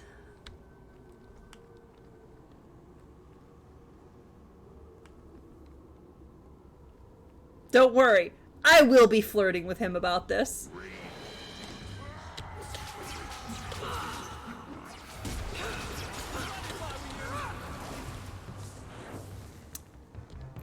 Thank you for the haste, Anders. I just think it's very cool of you. Oh, okay. Let's go to...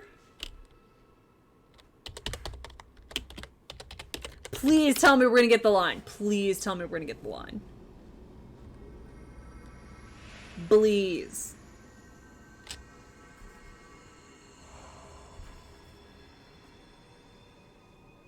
That's it, Feynriel.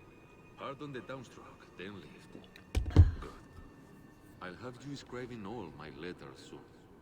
If I'd known you were such a brave lad, I'd have brought you into the business years ago. Does that mean I can come with you to Antitha, Father? He has dreams of Mother spending said maybe quality this summer. time with his father. Mother? Your father never wanted anything to do with you. Don't trust him. Why are you lying to me? Don't listen, son. She's always been ashamed of you. She wanted you gone, so she could go back to the dailies. I'm the one who loves Wow. you. Why can't I remember you? This is a trick, Feynriel. He wants something from you. Why? That's right. I spent my whole childhood waiting for you. Your mother never allowed. My mother loves me. She showed me the letters she wrote you. You never wrote back. And it was Mother who taught me to write, not you. I've never met you before. Who are you? Manipulating that childhood trauma. We love demons. Oh shit, a desire to... Dead ass. Oh, there he goes. You turned him against me. Complete accident. I was trying to help, honest. Take away my pets, and I'll take away yours. How loyal Please are target the Isabella. souls you drag into the Fey? Target Isabella. Would your Yes! stay if the open water beckoned? What do you say, sweetheart?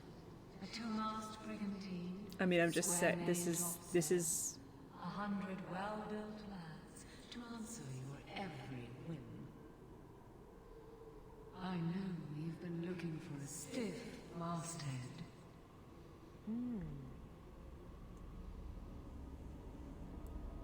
Say the thing! Say the thing! Should I turn around now to let you stab me in the back, or would you rather it be a surprise? You are just the sweetest. The silence call too waits in Kirkwood Please say it.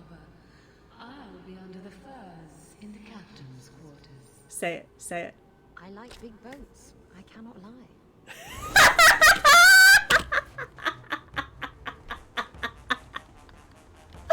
Right!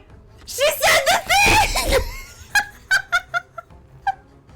It's vitally important to bring Isabella into the Fade.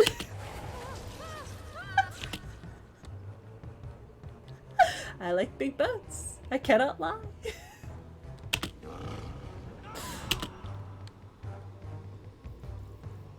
I mean, I yes! She said it. She said the thing. It's just, it's great. Do it again. Do you think that I remember what I did 2 seconds ago? I think you're mistaking me for someone with a fucking brain cell. It's bullshit hours here. Anders, you're the only bitch I trust.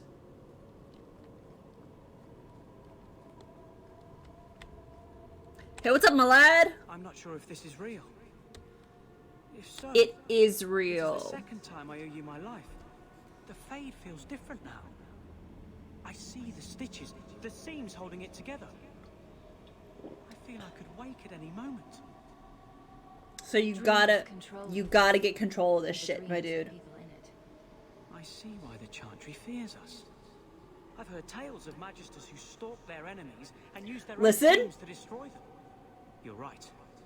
I mean, desire demons. Find someone to study under.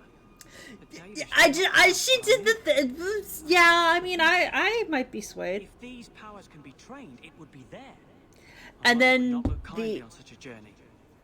Can you give her my farewell? I'm just saying the desire demon was standing next to Isabella, and I mean, I might have thoughts about that. I'm not going to expound on that at all, but I might have thoughts about it. Guide your path, You had my interest, and now you have my attention. Alright, Feynriel, fuck him up, babe. I can do this. Yeah, you can. I believe in you.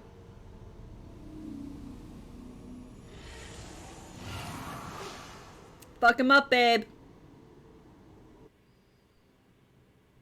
Okay. Feynriel, Well, hindsight 2020. Then he lives. You saved him.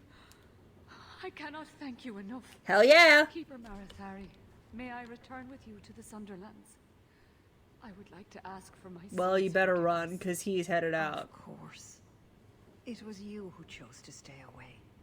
He must go elsewhere to train. There is no one in Kirkwall to help him. He asked me to say Better run. My son? No. I must find him before he goes. What was the funny Anders line? I feel like I've gotten it before, but I can't remember what it is. Kirkwall cannot provide what he needs. I truly did not think what you did was possible.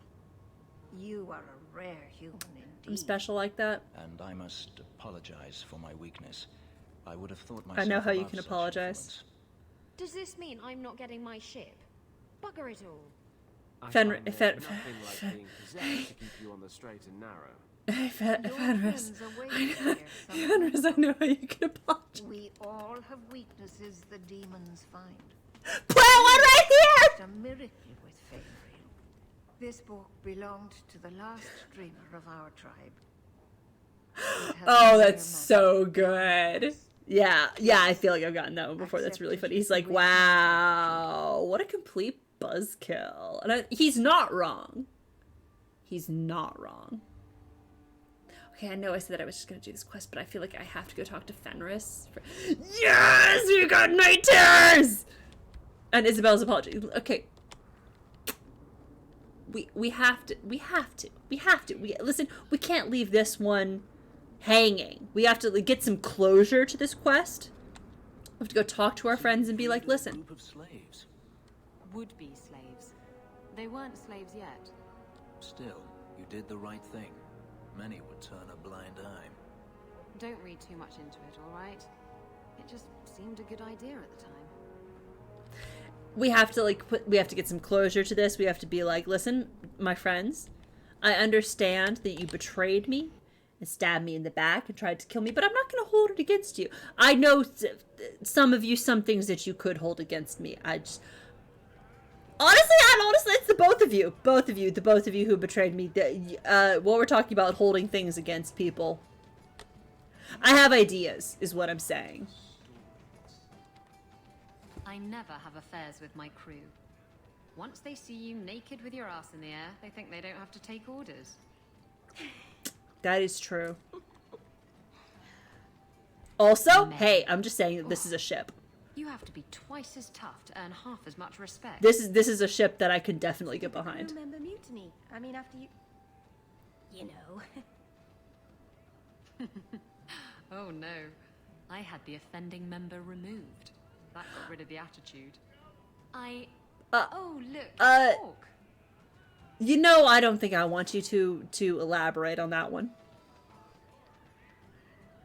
Hey, babe. Big boats. I cannot lie. Okay, but is she wrong? Isabella?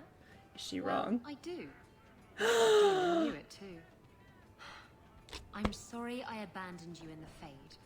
Alistair! I mean, I didn't even get the ship in the end. Alistair, my beloved. He has been in some sitcoms, hasn't he? Isn't he also like a stage magician? Which I think that's very cool. I think that Alistair would definitely learn like stage magic. I think it's a thing that he would be interested in, and I think he would be absolutely insufferable with it. I don't blame you. I understand what it's like. But that's so cool. You... What? I imagine just being at work and be like, are you trying to get me to jump into bed with you? Because it's working.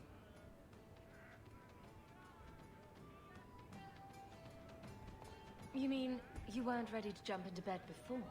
I'm gonna flirt with literally everyone. Good point. I'm here to flirt with everyone.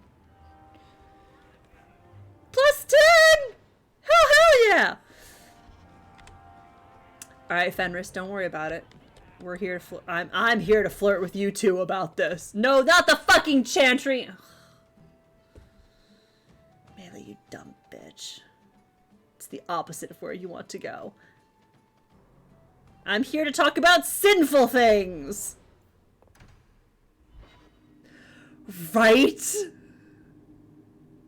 It's Isabella. Like, yeah. Fenris.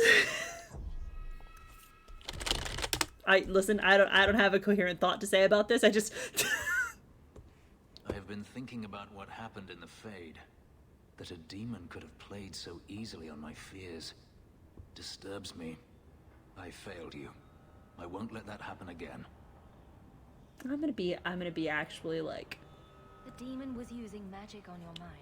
It's as simple as that. I'm gonna be understanding about it. Yet she didn't manage to influence She you. wasn't targeting me directly. As for the boy, we shall see what he becomes, and if he regrets the mercy you provided.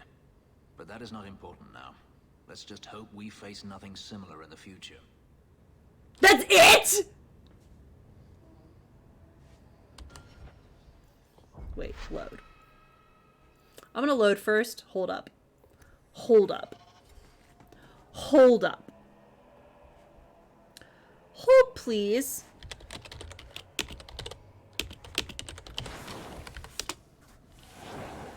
Hold, please.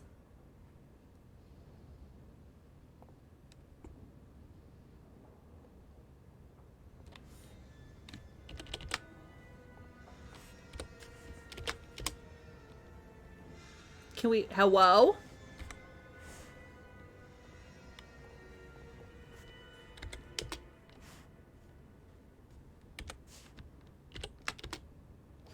Okay.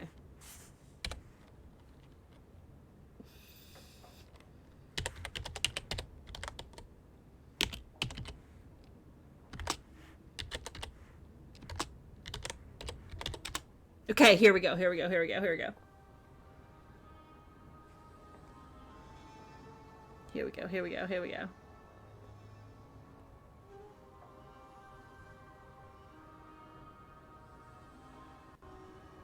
Set romance flag.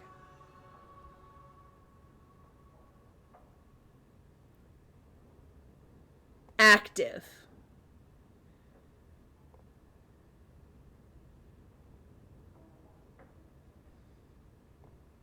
No, no, nor, active. Active, active, back. Here we go.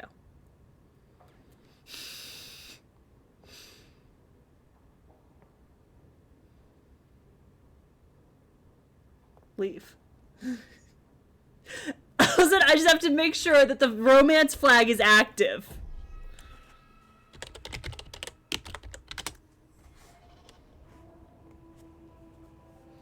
I have been thinking about what happened in the Fade. I gotta make sure, because I feel like the conversation is longer. My fears disturbs me. I failed you. I won't let that happen again. Everyone gets one free demonic possession before I hold it against them. Good to know. As for the boy, we shall see what he becomes, and if he regrets the mercy you provided. Well, but that is not important now. Let's just hope we face nothing similar in the future.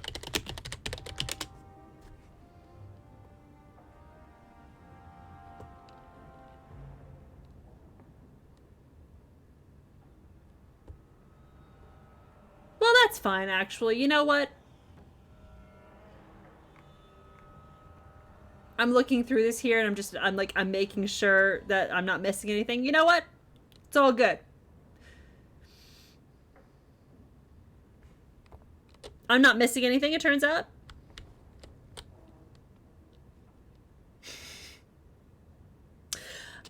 I have never romanced Meryl. I liked Isabella's. Like, when I first played the game, I was, you know what, I'm just going to leave. I'm going to go out. I'm going to go into Hightown because we were just here at Fenris's house. We're going to walk out the door and I'm going to save and I'm going to be done there. I got into Dragon Age 2 for the first time. I saw Anders and I was like, oh, it's my buddy from Awakening. And wait, he's a romance option. And so I started going down that path, and then Isabella appeared. And I immediately veered into the Isabella romance. So Isabella was the first romance that I did in Dragon Age 2. And then after that, I tried Fenris, and it's like, oh, well, fuck. Alright. It's like me romancing Garrus. It's like, well, how can I do anything else now?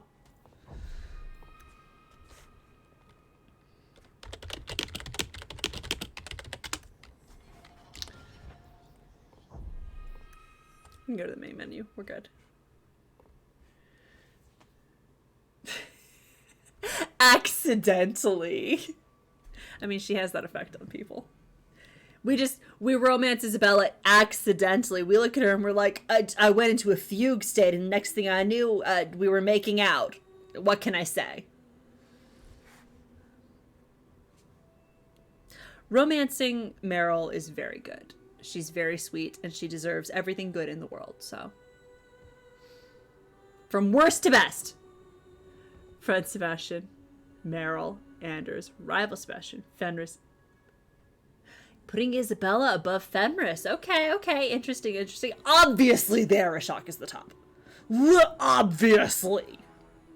Like, no contest. Leaps and bounds above the rest. BioWare, please, I'm literally begging you. Anyway. So, that's like all I've got. That's all I got.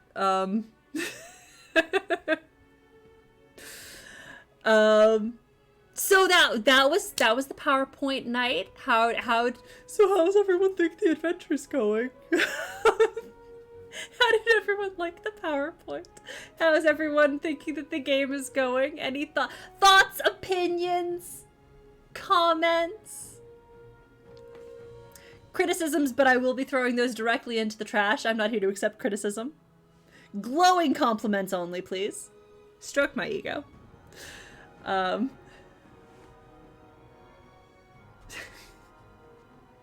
mean, how bad could it be?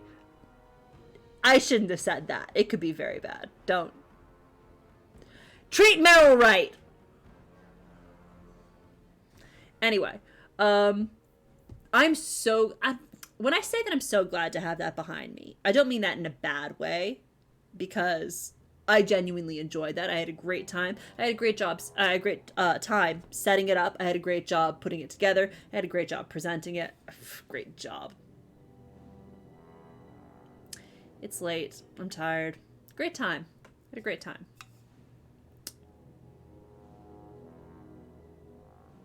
And clearly I've gone through my quota of words. I'm done being able to speak properly. It was a great time. It was fun.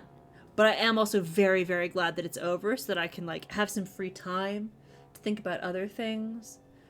If you don't think that Meryl does not have thoughts in the gutter, then think again. Meryl very definitely has dirty thoughts. She's constantly like, ah, shit, did I miss a dirty joke? I really wanted to hear it. I love dirty jokes. Like, she's friends with Isabella. Yes.